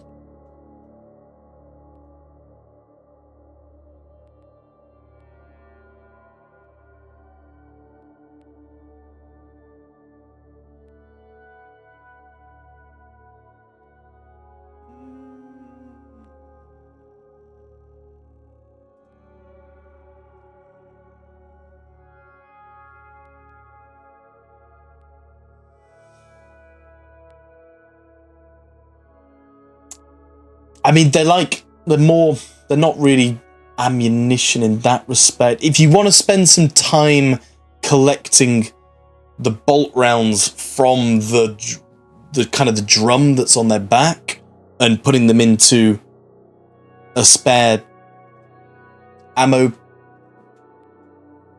he is missing one. He is missing one. So if you want to spend some time doing that, that'll probably take you maybe 5-10 minutes if you want to do that.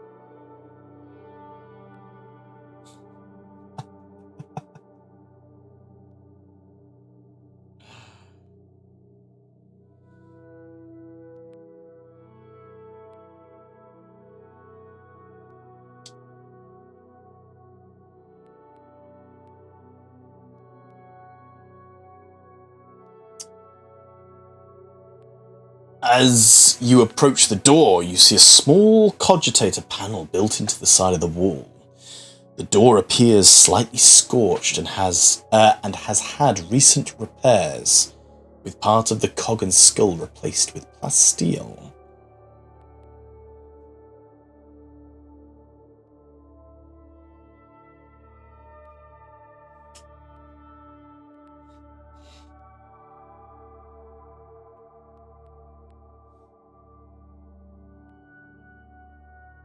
Sure. Give us awareness DN4.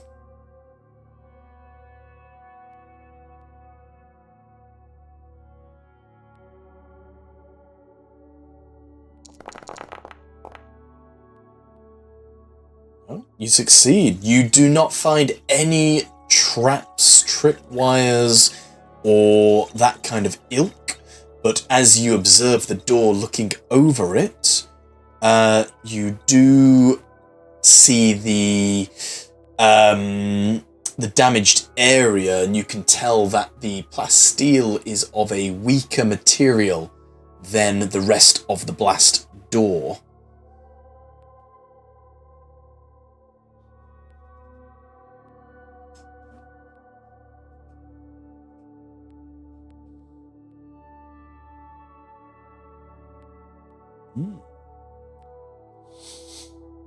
Cool.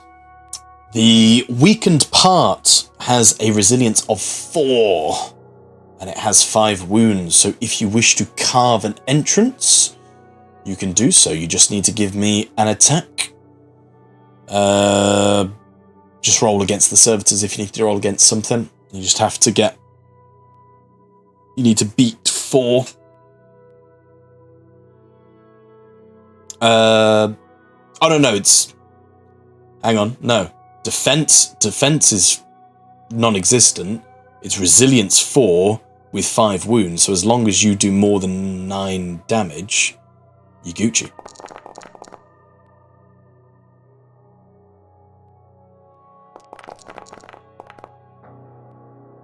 Nice! Describe what you do to this blast door.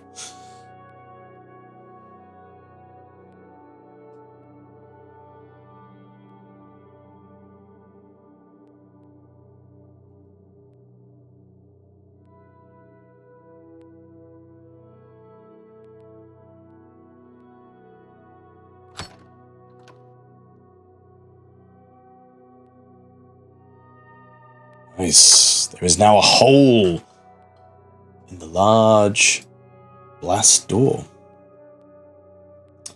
As the hole appears, you are overwhelmed with the stench of medical-grade disinfectant.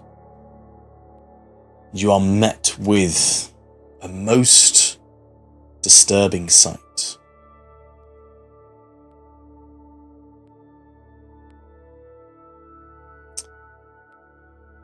The grim facility is filled with hundreds of cramped single-occupant cells, constructed with floor-to-ceiling bars of plasteel in a vast grid-like organization. Each cell has a serial number and a chair bolted to the floor. Every single one of the hundreds of cells that you can see is empty. And throughout the chamber you hear the stomping sound of heavy footsteps.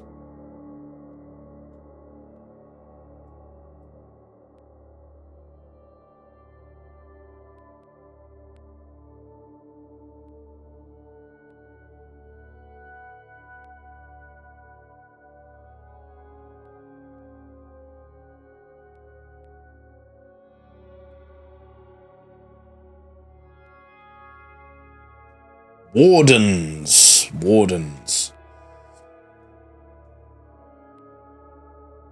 Servo skulls?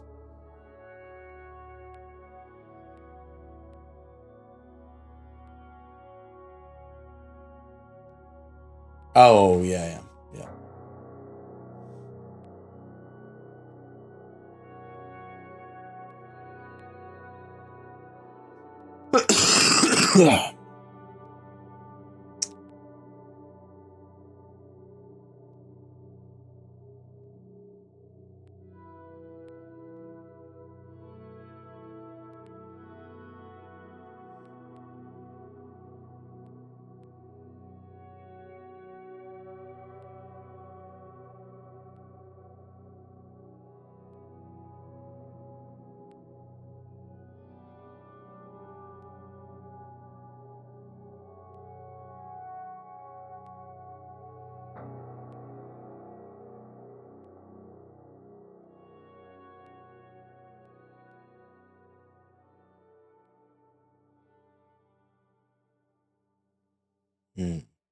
You can give me a DN3 stealth using your scout ability.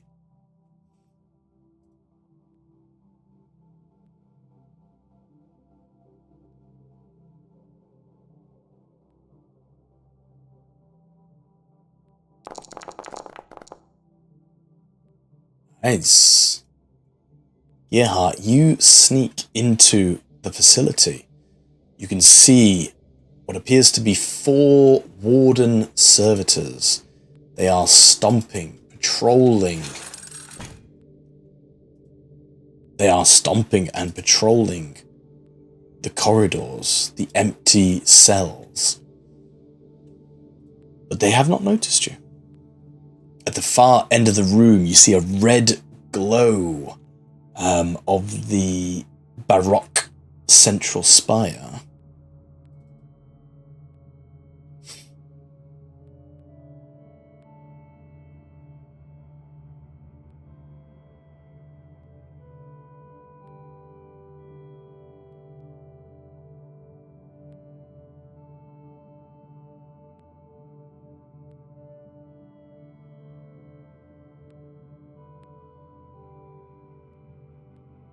Sure.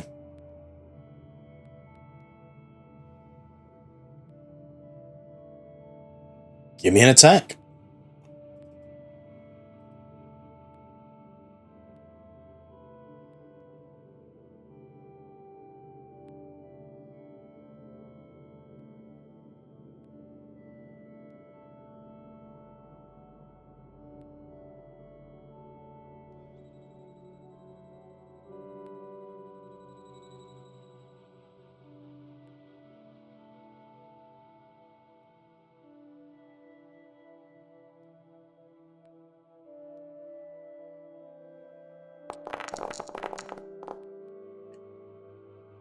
Oh, with a complicado.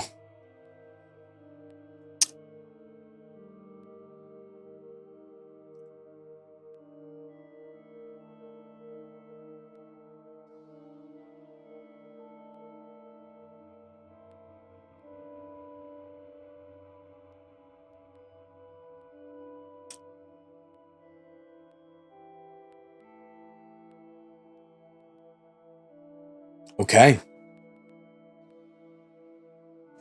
No, you do hit him. As you drag the servitor into this cell, staying nice and quiet, you're taken completely by surprise and stab the shit out of him. Roll for damage, please.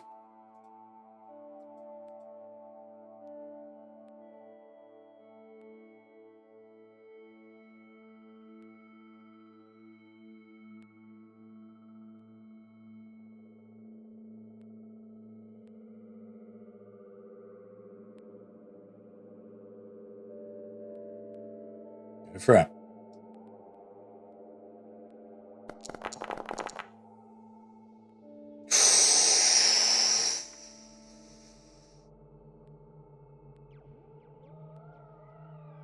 You drag this servitor into the cell, combat knife at the ready. You stab him straight through the back, and you can feel his body going limp. But the knife point, as it goes through the back, it sparks and hits the power source. And a small explosion ignites out of his chest, drawing footsteps towards your location.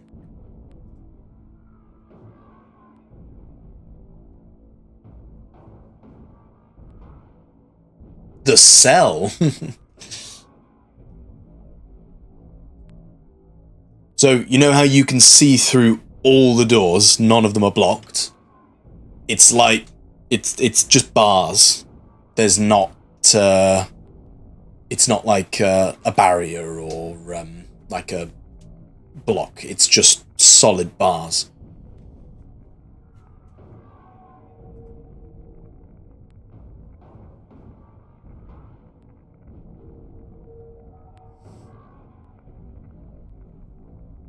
Mm.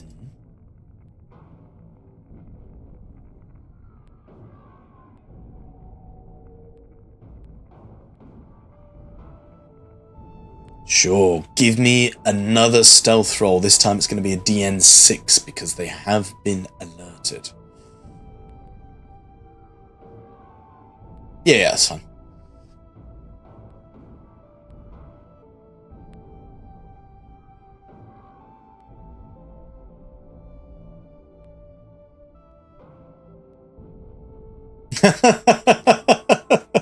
I just want to help.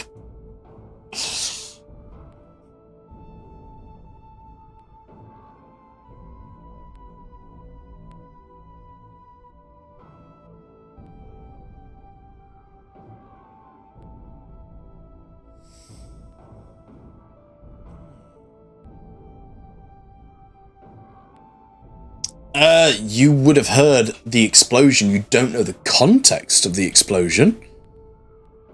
So how would... You would have, but would you know that noise of an explosion to be, I need you to make me a distraction, or would that be, I need help, come and help me?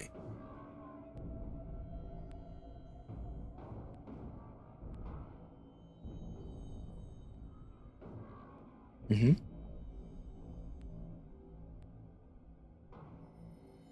Mm-hmm. Sure. What do you want to do?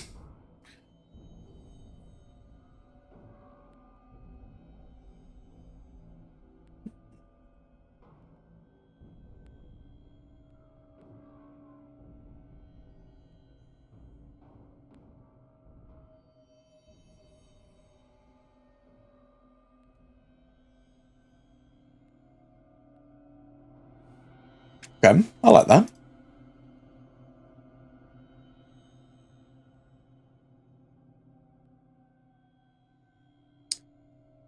Cool. So that is just DN3 to activate it.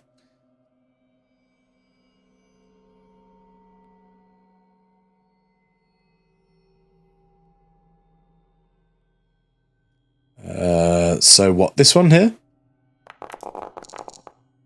Oh!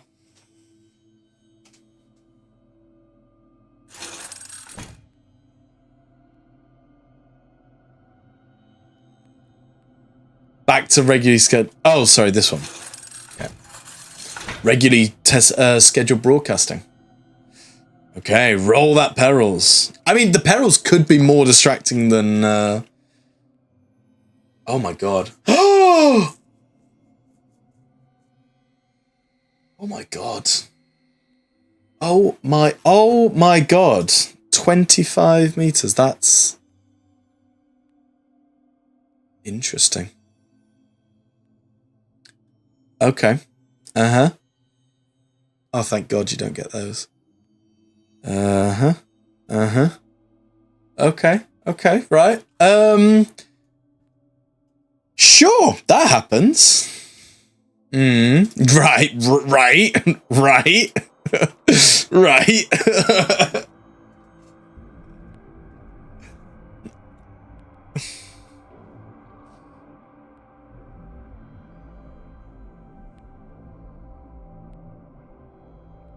Yes.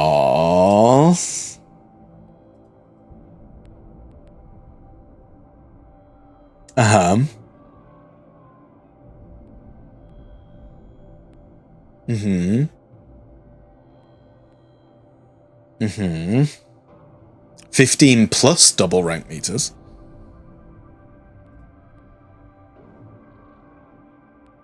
Mm-hmm.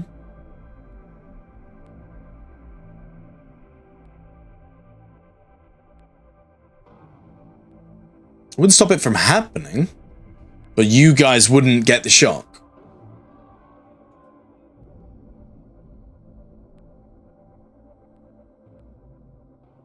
Okay.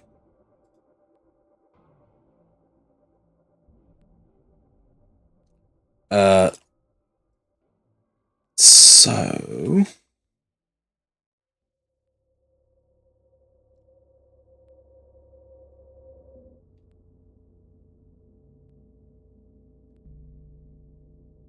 So... Let's... just do some stuff first. Hang on.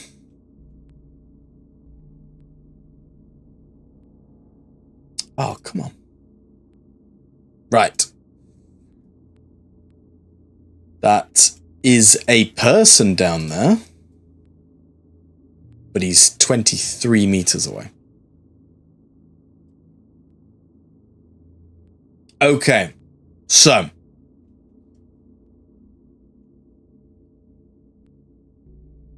No, I know, but the Shield of Faith is 21 meters. Yeah. So, string of thing happened there. Gerhardt hears the sound of footsteps moving towards him. Paul hears the explosion, uses his psychic force, his mental force, to open a door, setting off a disgusting life drain of the warp. Sister Argenta, you feel Paul losing his grip on reality and pull it back using nothing but your faith in the Emperor, saving yourselves from the shock. One of the servitors does move in that direction to the noise and takes shock. However,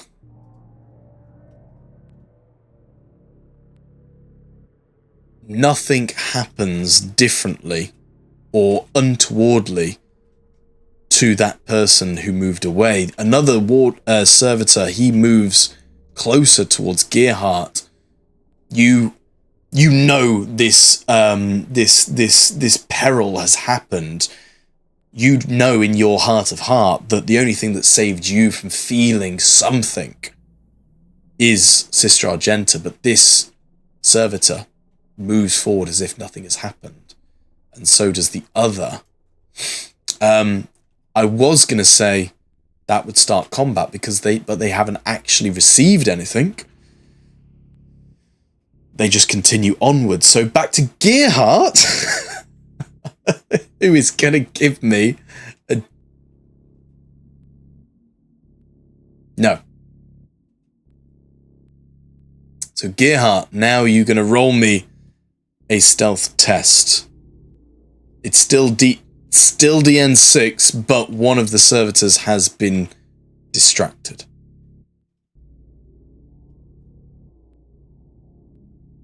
Because the DN6 is more about them now being on an elevated level of awareness. Oh, easy.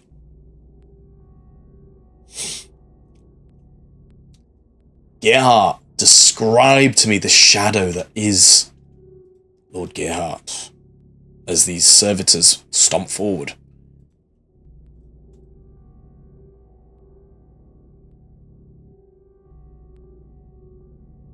Yeah?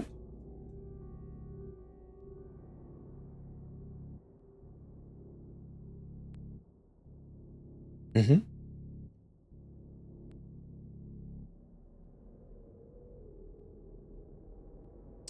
Nice. Yeah, I'll allow you to do that.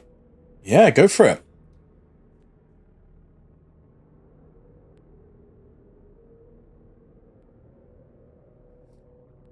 I am the wind.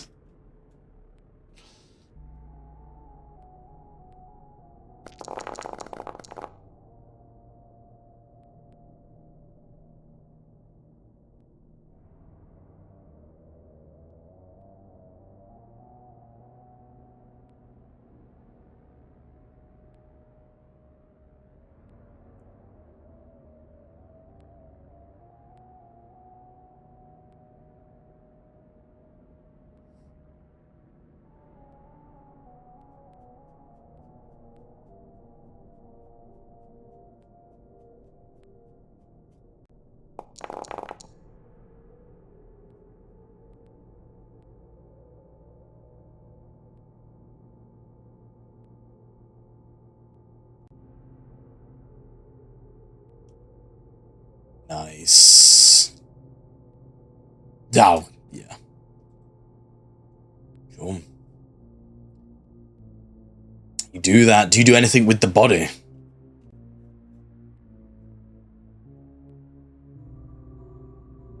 Mm-hmm.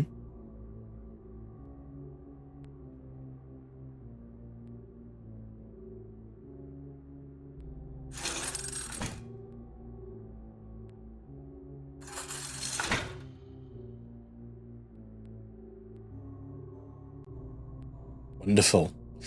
Paul Argenta, you see a servitor stomping past you, on the lookout for intruders.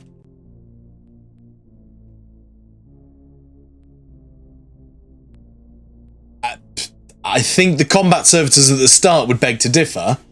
You're on private property, boy. You're on private property.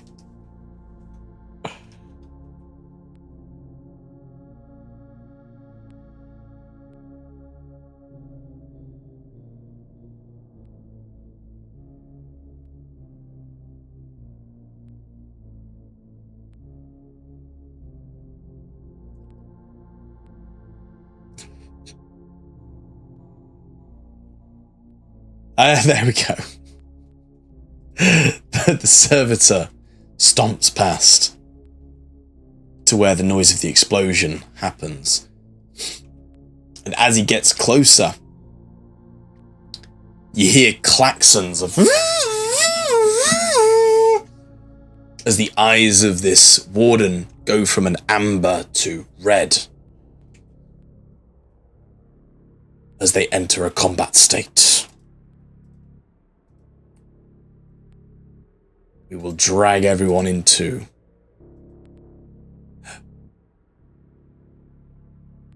you can spend wrath for an affidavit declaration. What are you trying to do?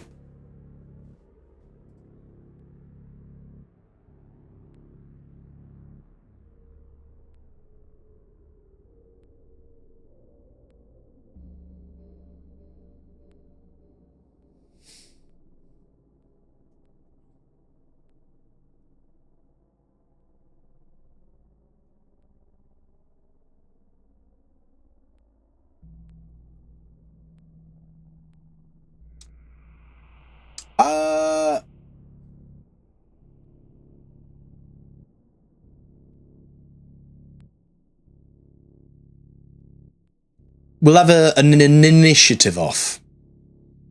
If you beat his you beat his initiative, then you get to do that.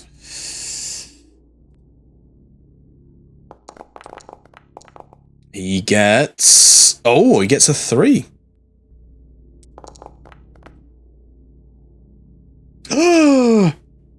Meets beats.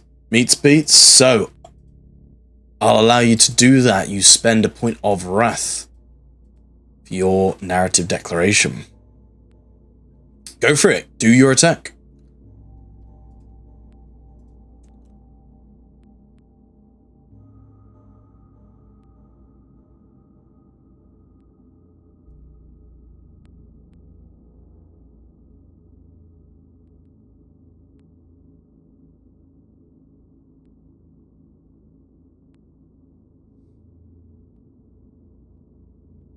Mm-hmm.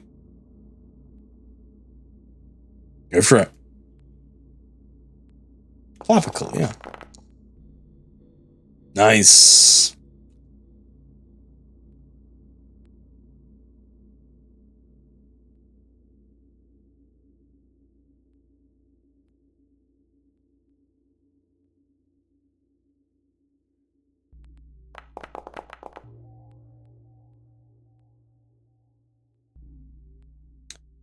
Beautiful.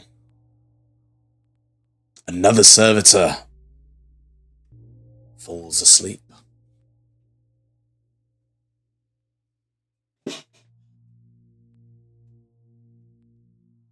Oh. Sorry, I had everyone targeted.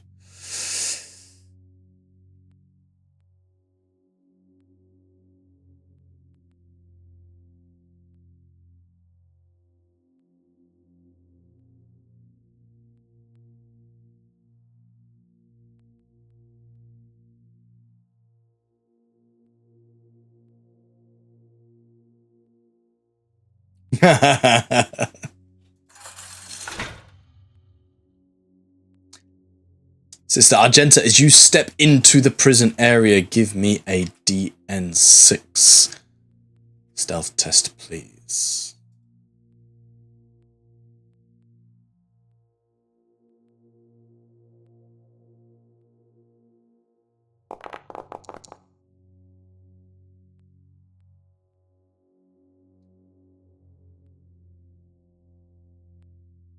Okay.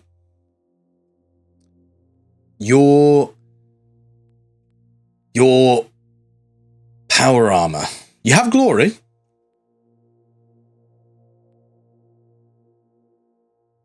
Okay.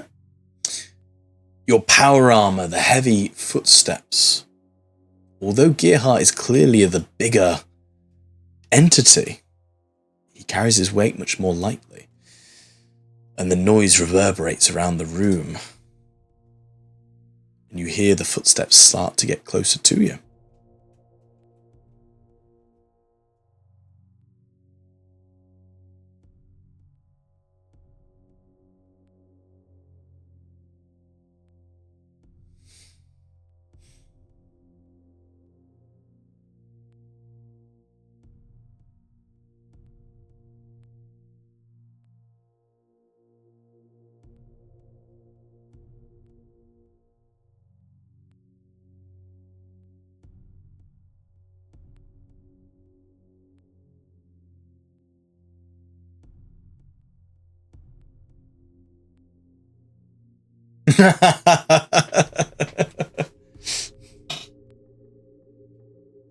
No. So, James, Gearhart ended the siren before it even began with his narrative declaration.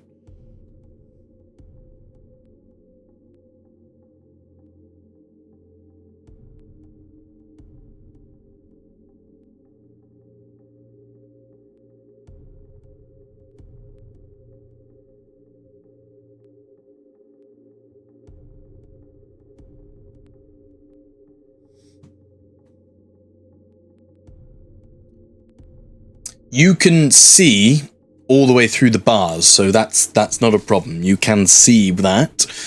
If you want to look out for something, or if you want a visual description of what you see, that's fine. You do see a person. At the center of the chamber, you see a baroque central pillar that is covered in purity seals. Brass skulls that gaze down on a ring of surgical tables surrounding it. Complex machinery, invasive tools and cables trail down from the skulls and connect to Medicaid servitors stood at the tables. You hear the bone-chilling scream of a human, a man, coming from one of the tables. It is clear they are doing something to that person.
Gearhart,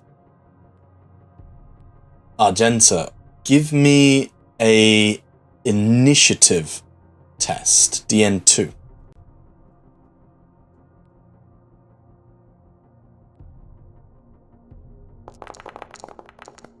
Oh!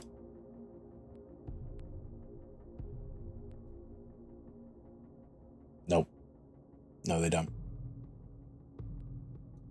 It's next to agility, next to willpower and tributes.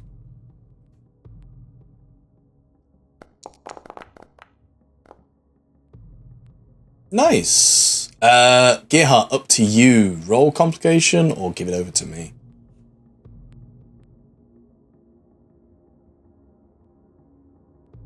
Okay. So, as you hear that haunting chill coming out from the vox speakers of the servitors lying next to you, the iridescent lumens, the lights hanging above the blast doors, they very, very quickly start to glow brighter and brighter until it's a blinding flash, but you spotted it and managed to avert your eyes before being blinded as the bulbs shatter.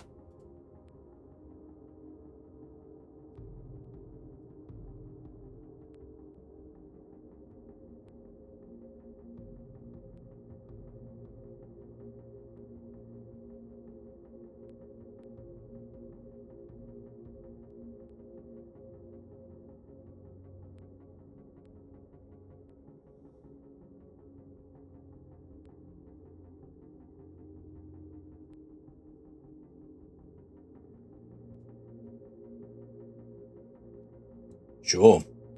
You can move up.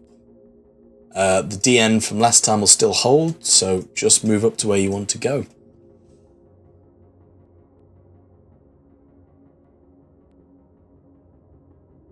That'll take you through some walls, I think.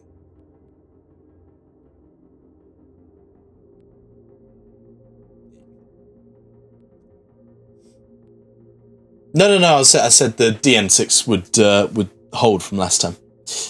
So as you get closer, you can indeed see some servitors. They are there's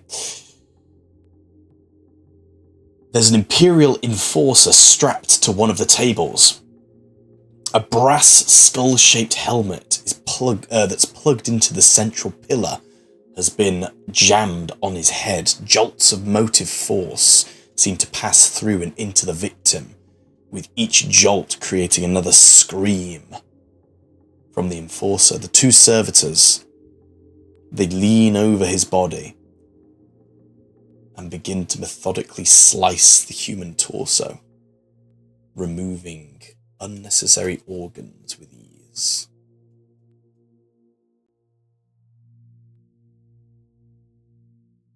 An Imperial enforcer, yeah. So dressed similar to the people who were stood outside.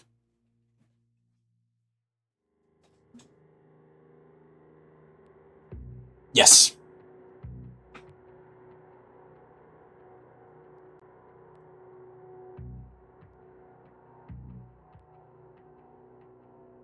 Mm-hmm.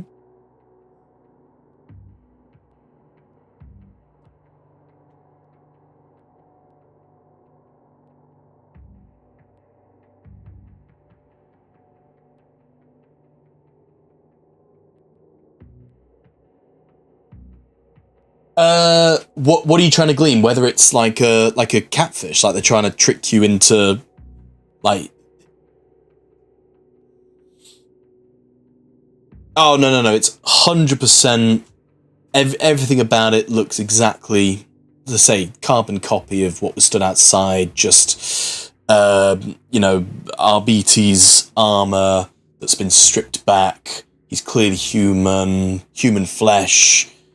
Yeah, there's nothing about it that would scream to you, this is not a human.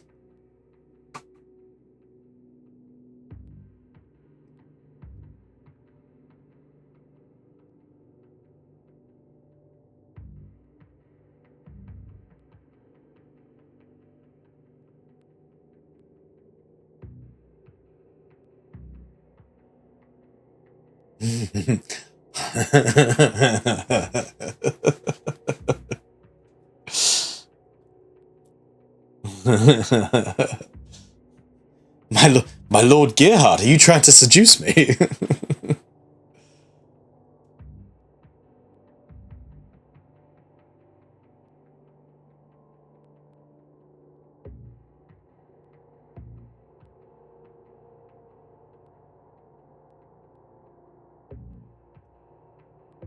Yeah, there's one on each side who are leant over the enforcer.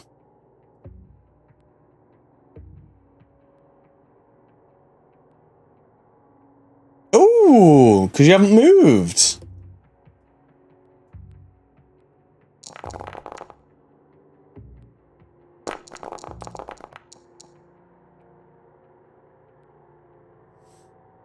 Nice.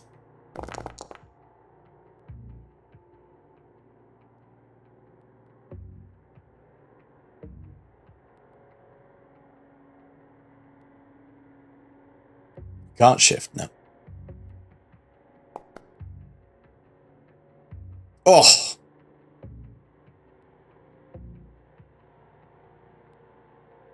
Five mortal wounds. Jesus. No, not to both, to one.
She's aiming to kill.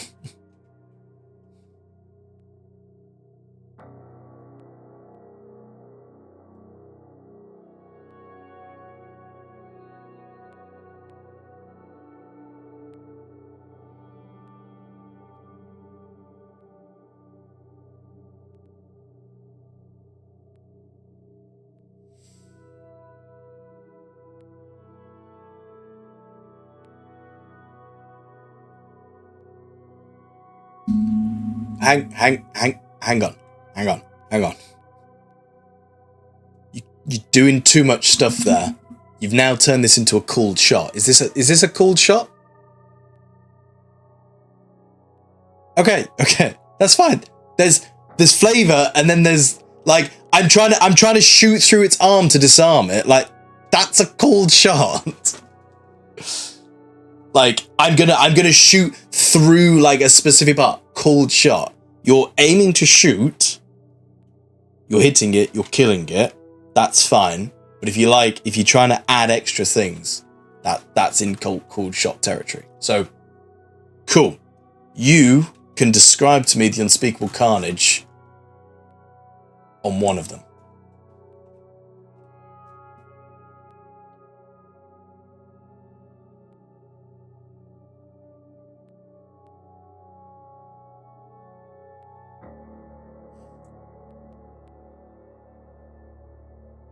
Nice. Okay. Amazing. You have let forth a hail of bolter ammo, heavy bolter ammo within the building.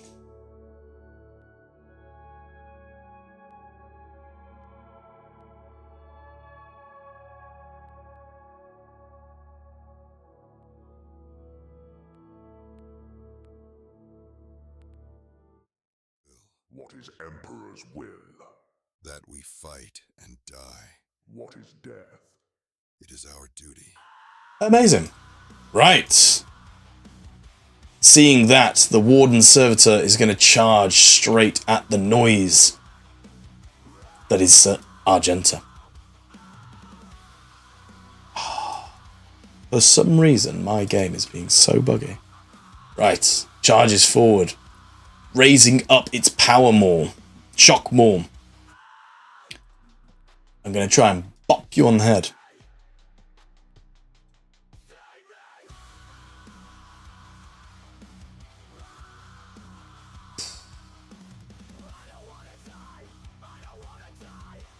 Swing and a miss as this big Warden heads over to you, shock maul raised, swings down and just bangs straight against one of the plasteel bars, missing you entirely. Next up, Paul or Gerhard.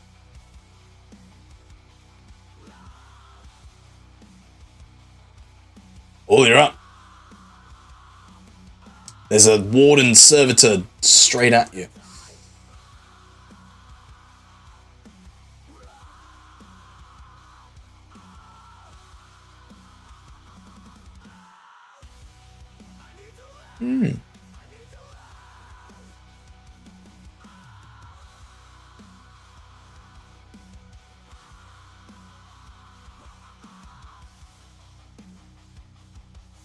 Nice.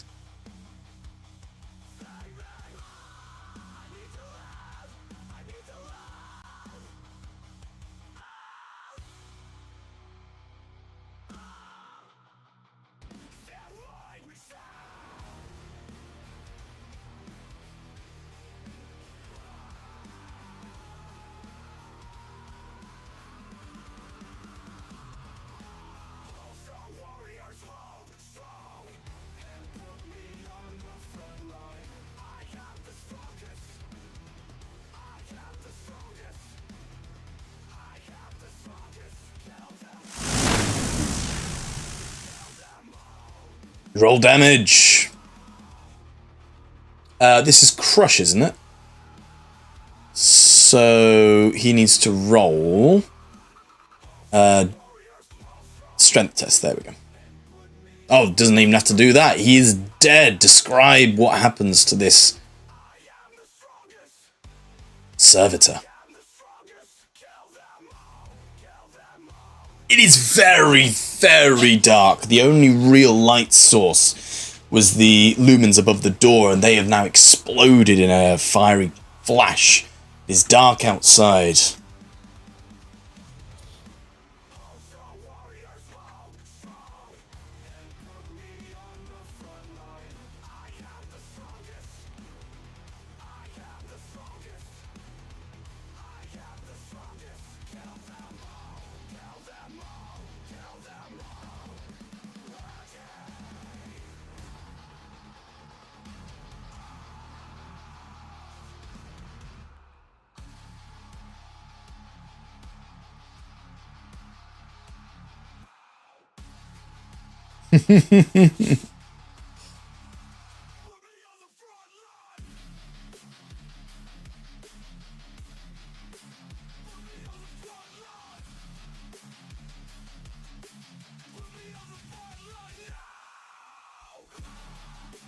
Nice. And as the body crunches in, you once again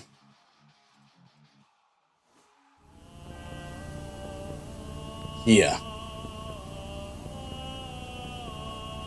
haunting chanting as suddenly from vents up above the room begins to fill with dense and heavy steam, creating a fog.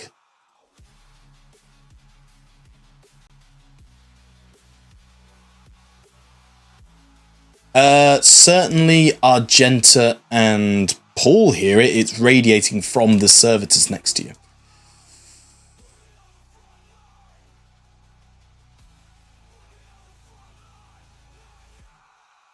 That's it. Amazing. Okay. Up next is one of the servitors.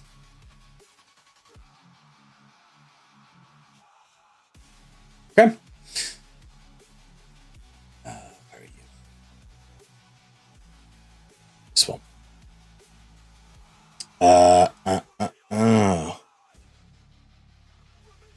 It is going to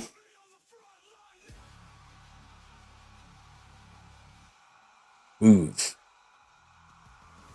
its full distance into the corridor. And that's it. Yeah, you're up.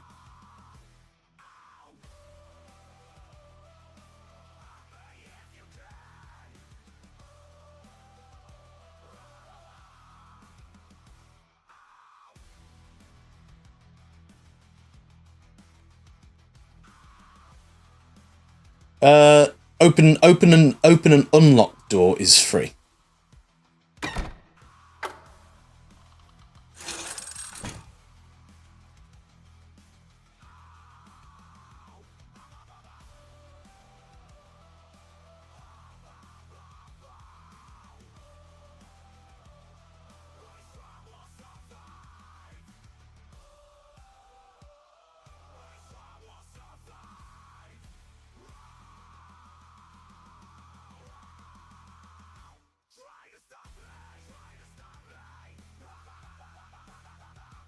Nice. Go for it.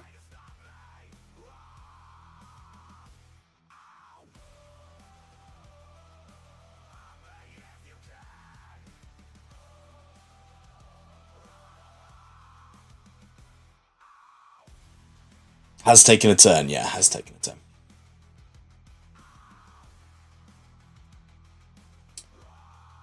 Beats.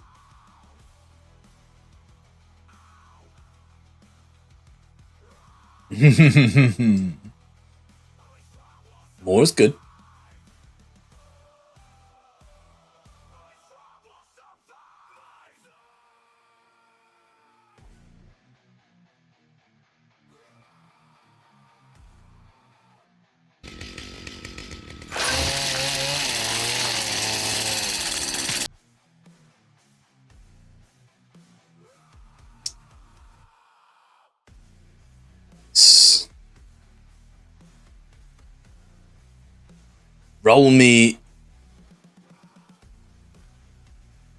Roll me your corruption test, please.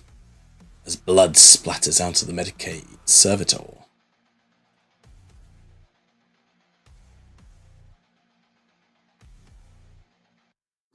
Nice.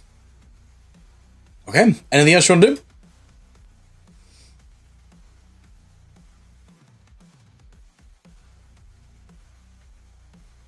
Mm-hmm.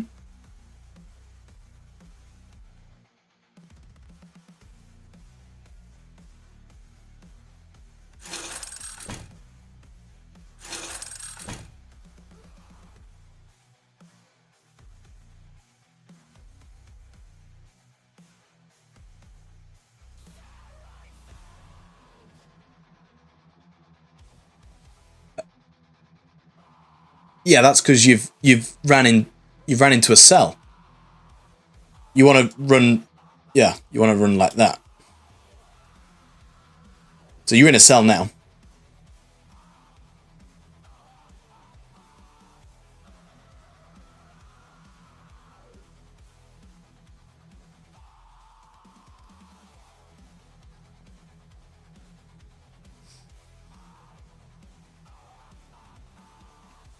Cool. As you enter the cell from this Medicaid servitor,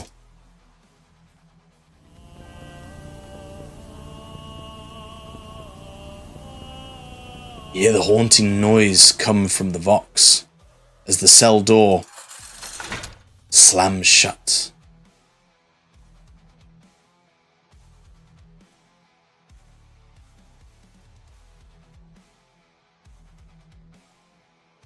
What do you want to do?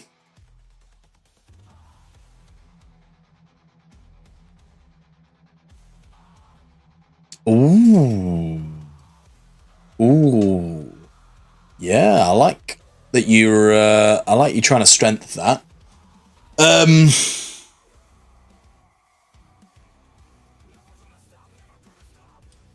I will allow you to do it. Just bear in mind that if you don't pass, you will take a mortal wound.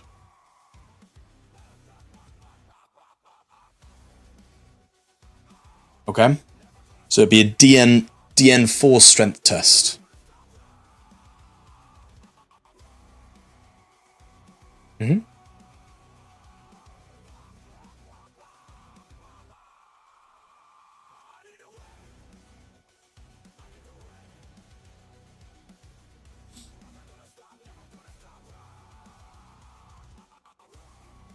Go for it. Nice. So you describe to me how you do it.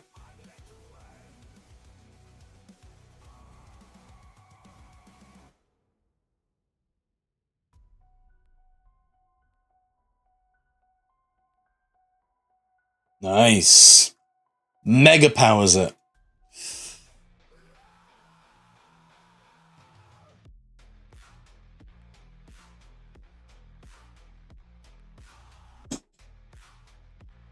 Nice.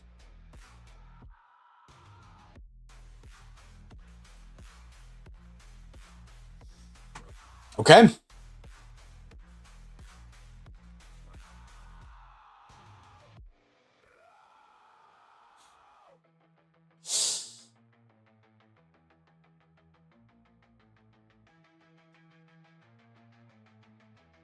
Cool.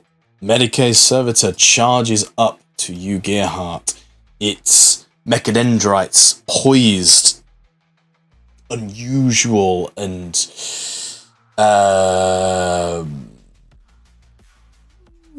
disgusting looking needles raised. He's going to try and stab at you. He's going to try and stab you. I don't think it's going to work. That's a good roll, but with a DN9, absolutely no chance.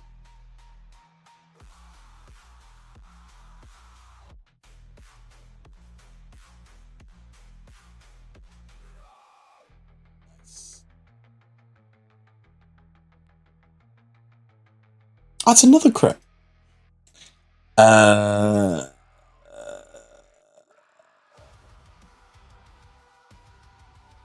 that's all he can do.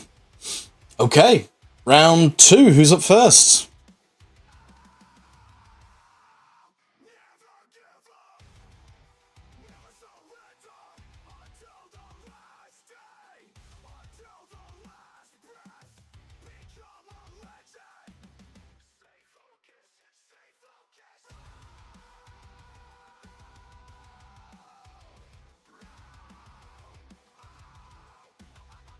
Go for it.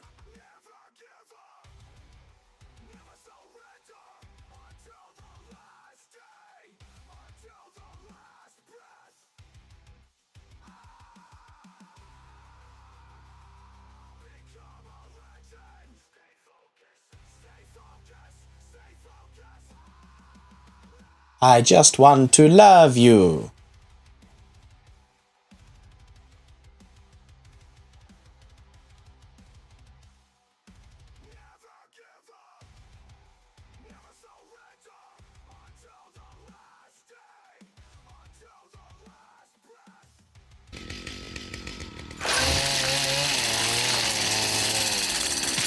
Nice.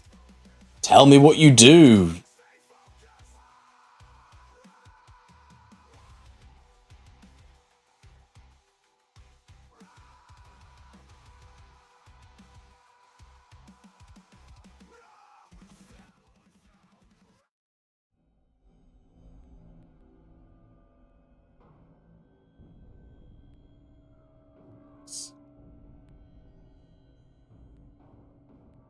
You do that. An eerie silence falls over you all, as you seem to be left alone for now. There is still the man strapped to to the table. He is kind of fading in and out of screaming, pained, passing out, all over the place.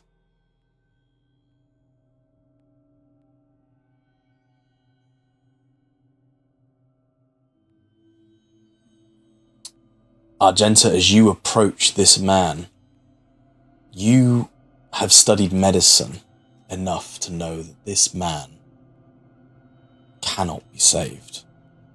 His torso has been cut open, many of his organs are missing, and his mind appears to be almost gone. But if you want to do me a DN3 Medicae test,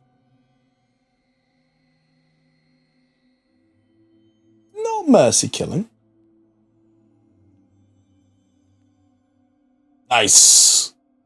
Well done. So, using the knowledge of the human body that you know, you are able to calm his mind. You are able to stem some of the blood flow as his face gets paler and paler, but he's no longer screaming.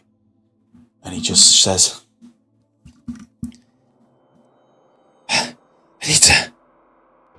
I need to get back to the team.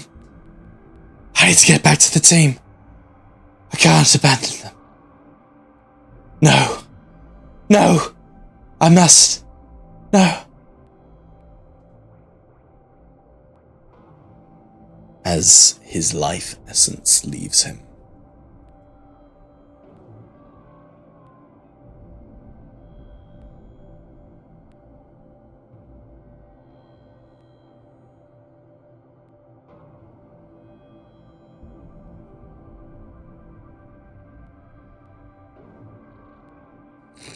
Can I loot the enforcer? No, he's essentially been stripped down to like his skivvies almost.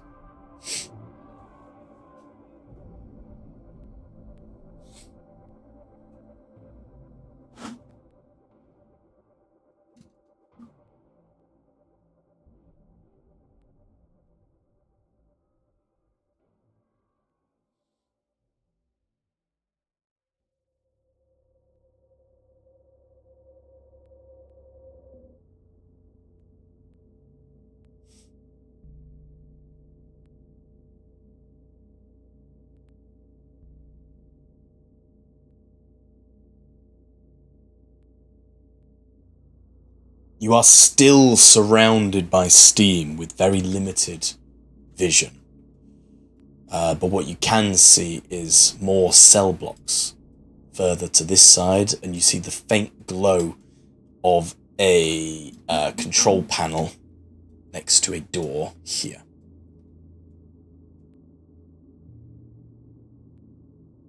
Is there anything you'd like to do?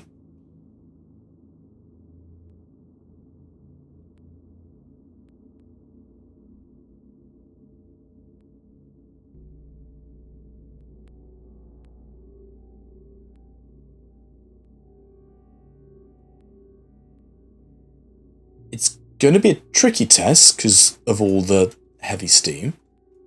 You can do me an awareness DN8. Can I also help?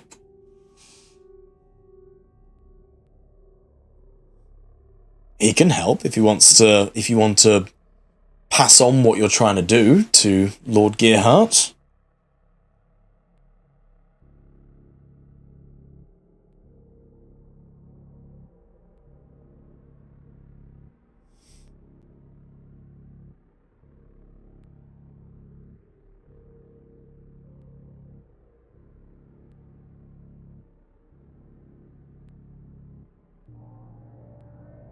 Yeah.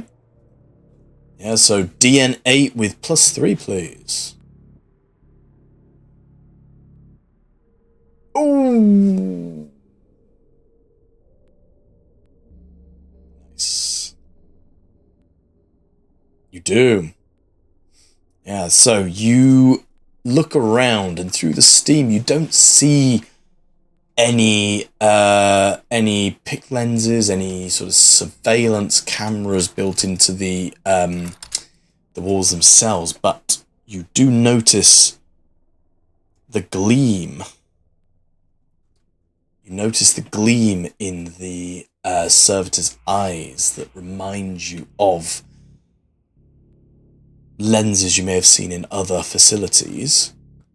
And you also, with your DN8, you see a secret door built into the side of the Barak central pillar. So you have a door here and a door here. James, I think you got your hand up.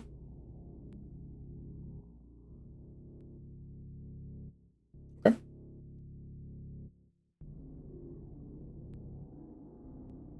Mm-hmm.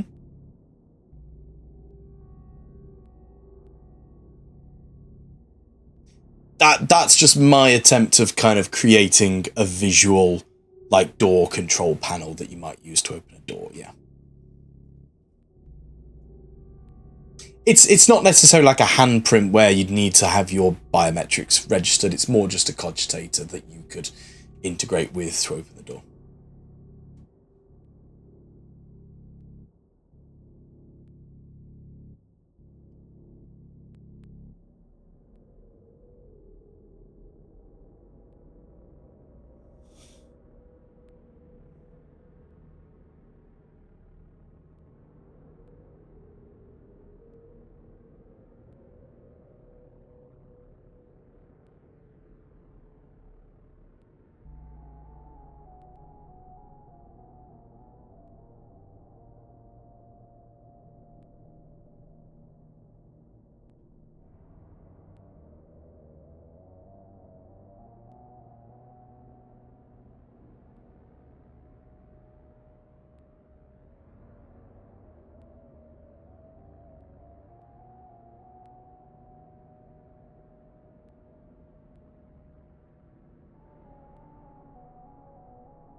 Nice.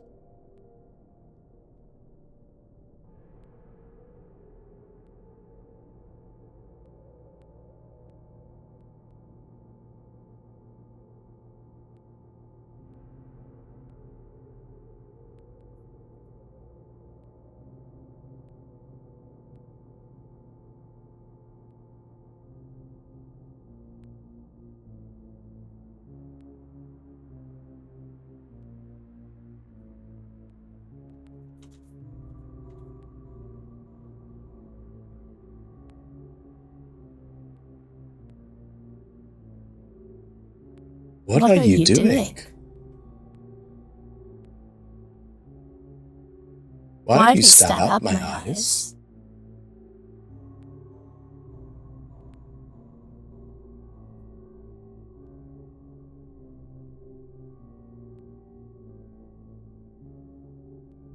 You are in my facility.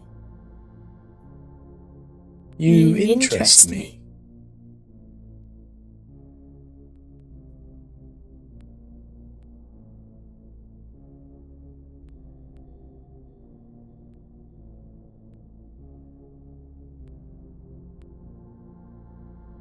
Do all humans answer questions when spoken to directly?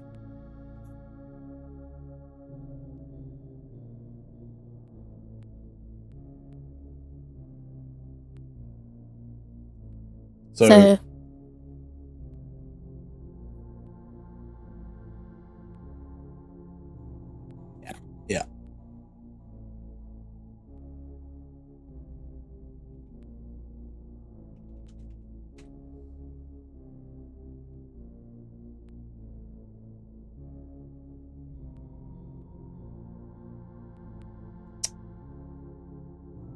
Hang on.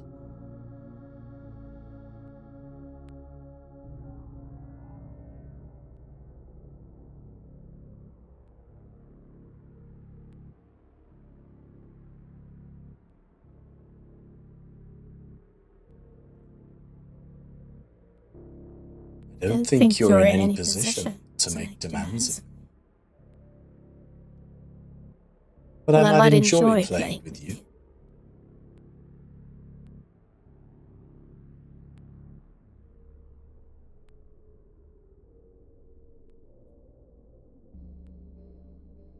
This is science. For if we do not learn, we cannot grow. I wonder.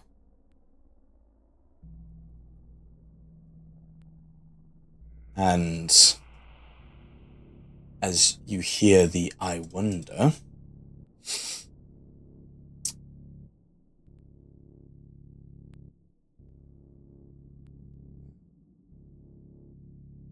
Sister Argenta, powerful, beautiful Sister Argenta, stood in the eerie silence of the Manufactorum. Your armor begins to feel very heavy.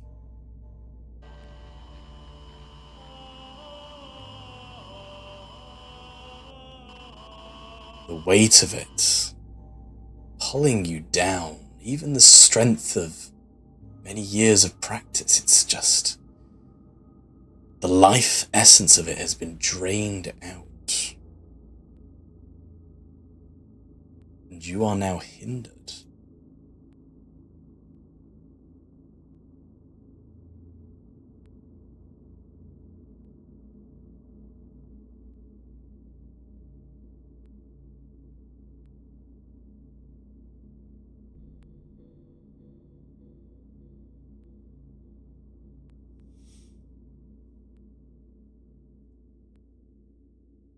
Eliminated, like you've done to my children.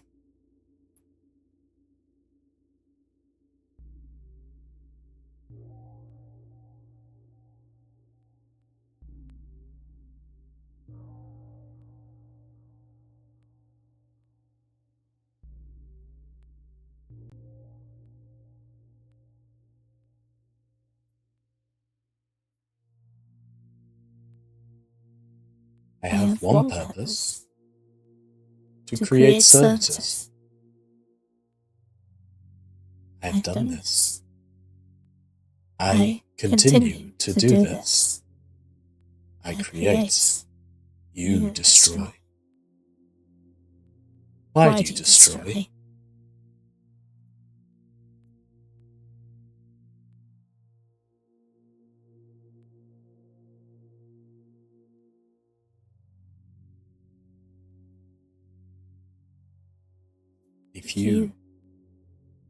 If you had not interfered, that life would have been preserved as one of my beautiful children.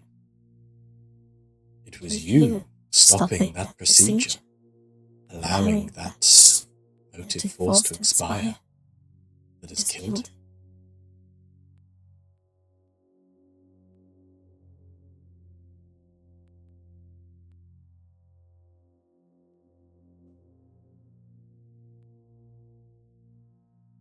The Administratum demand more servitors, so I make them more servitors, and I make them, and make them, and make them.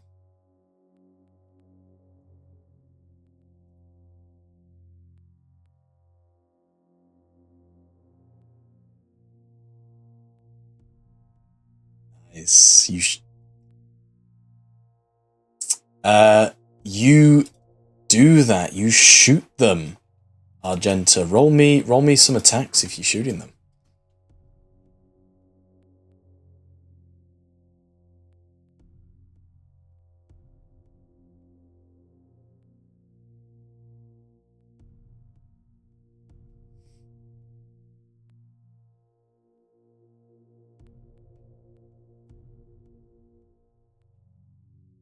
Nice.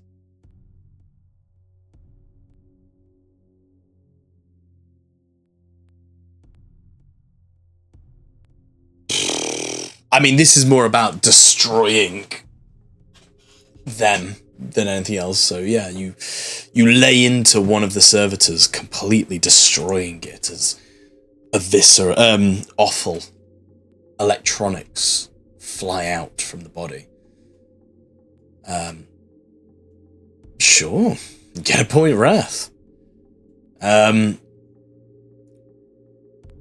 But there are still servitors remaining. But the voice has gone, leaving you in this hot, steamy environment.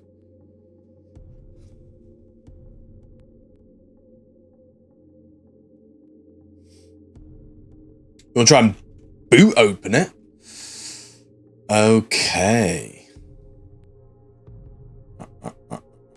Let me just...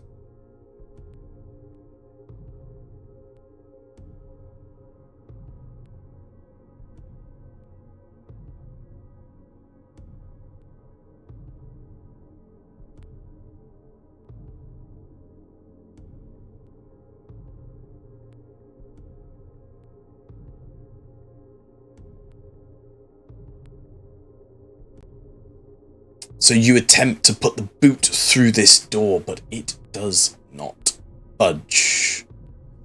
You can try other means to try and open it. There is no door handle. It'd be a...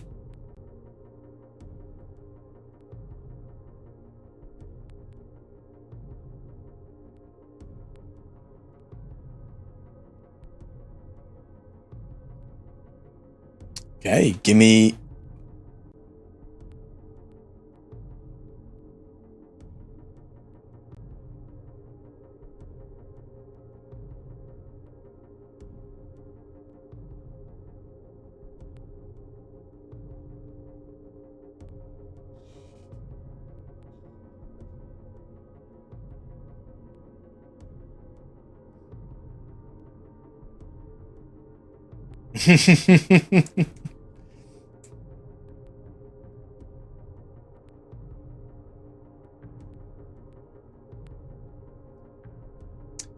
Cool.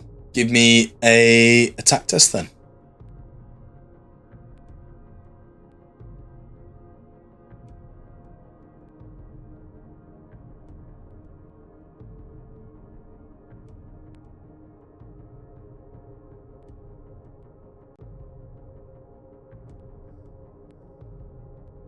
Eat the damage. It's not about the... Yeah. Roll for damage.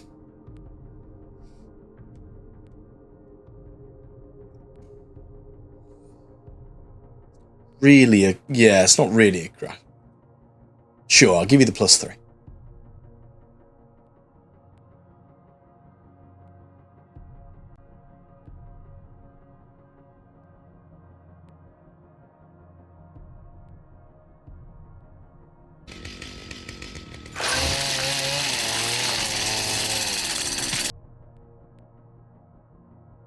Yep, Chainsaw Master.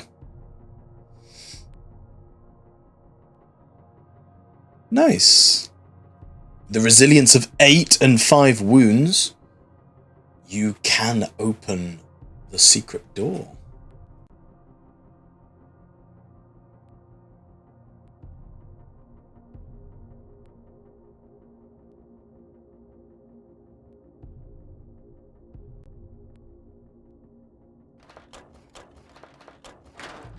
The door opens, but as soon as the door opens, once again, you hear as Gearhart, your eviscerator,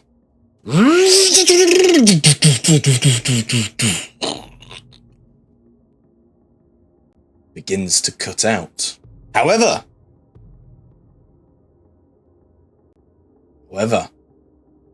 it begins to cut out. You give it a little tap on the side, and it revs back to life as it loses its reliable effect.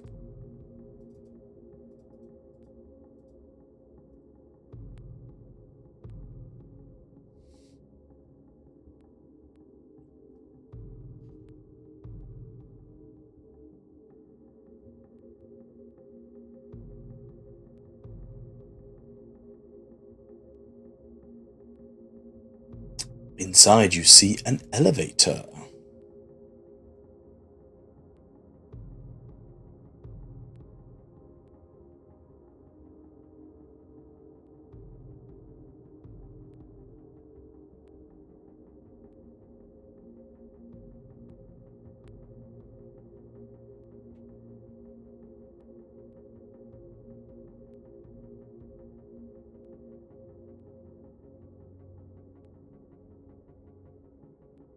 There's just a simple button layout in there. It only goes down. It only goes up or down.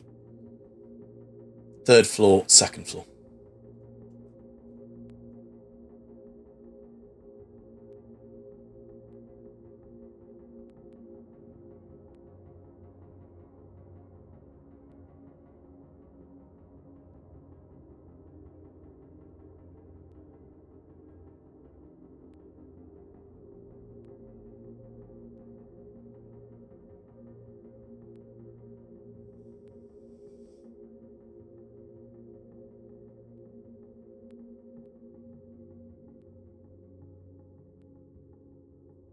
Enoch.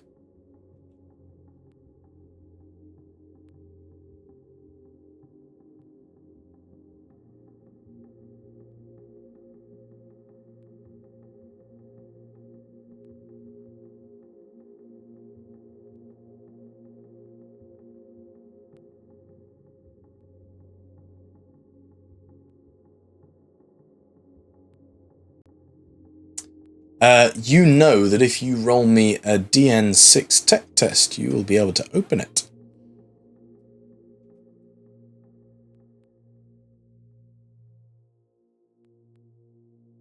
You have 6 glory, and it's 11:15.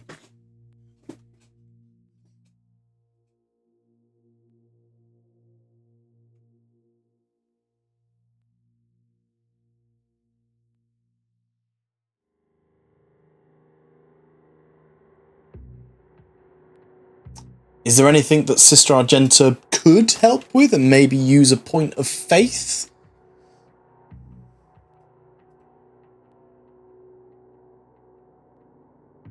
Sure, describe to me how you're going to use Scholar to help Paul.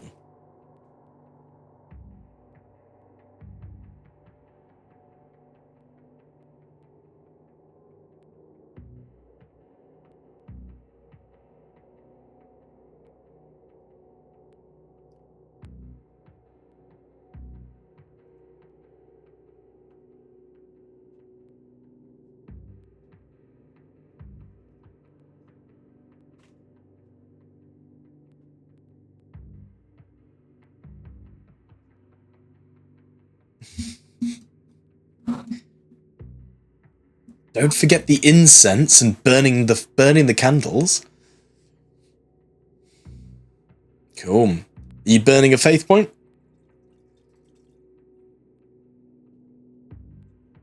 That'd be 3 times 2. So yeah, 6. So it is it's a DN6 dice pool plus 6. Oh, look at that.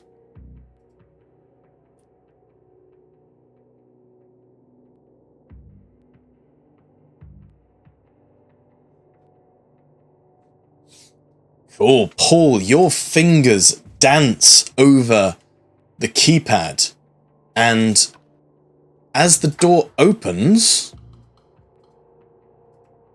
inside, you hear the shot of a pistol that would have hit you, but because of your super speediness and rolling so well, the pistol goes well wild, and you hear the noise of a man. He goes, I'm very sorry. Who's out there? And that is where we end tonight's session.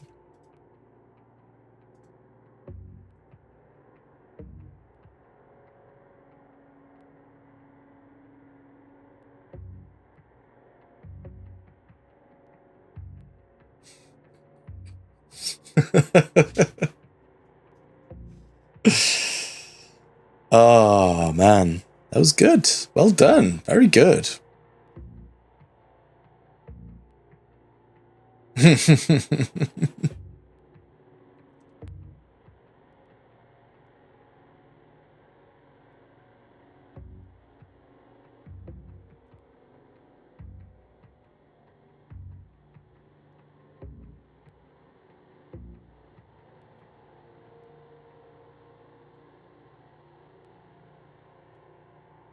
I mean, they could have taken shock.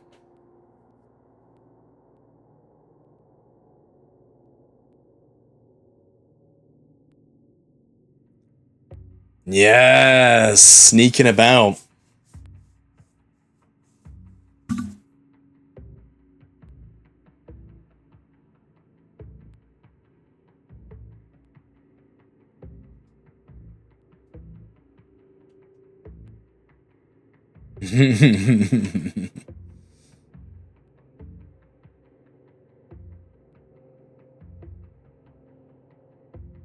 Nice. Solid gear heart.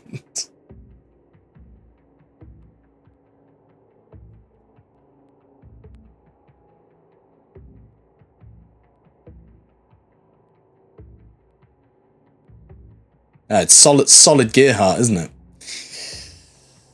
Solid gear heart. Or liquid gear heart. Space Snake. Space Snake!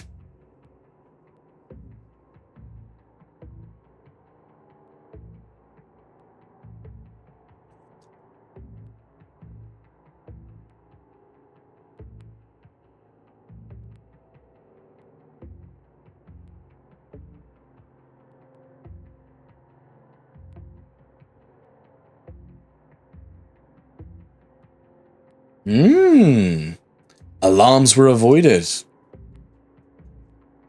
Aside from the massive heavy bolter that echoed throughout the halls.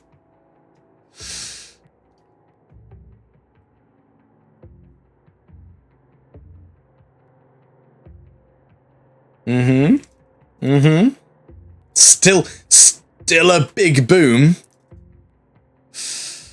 Still a big boom.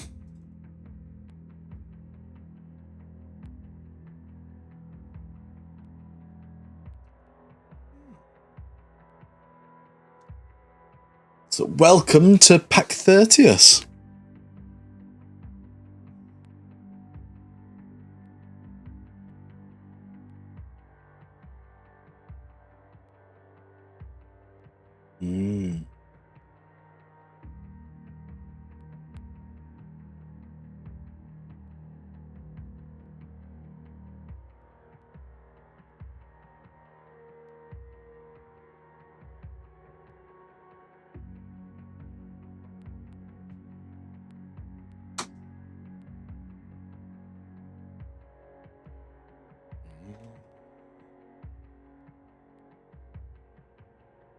Yeah. Yeah, I mean, it pays to be prepared, doesn't it?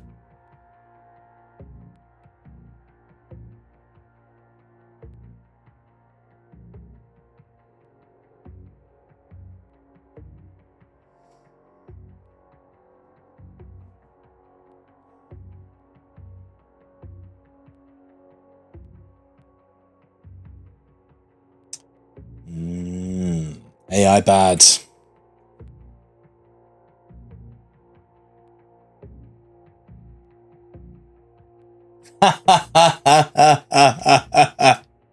That is fishing. That is mega fishing.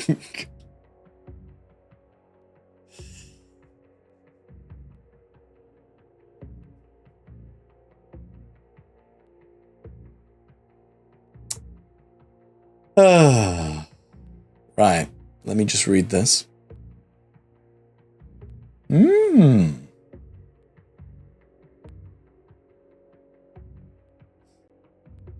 I mean, let's be honest, you either survived the Inquisition or died to the Inquisition. There was no middle ground. Yeah, literally smash or pass. Yeah. For reaching the 3rd floor, you all gain 3 XP.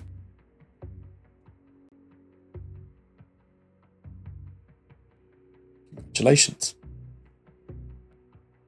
Just 3 XP.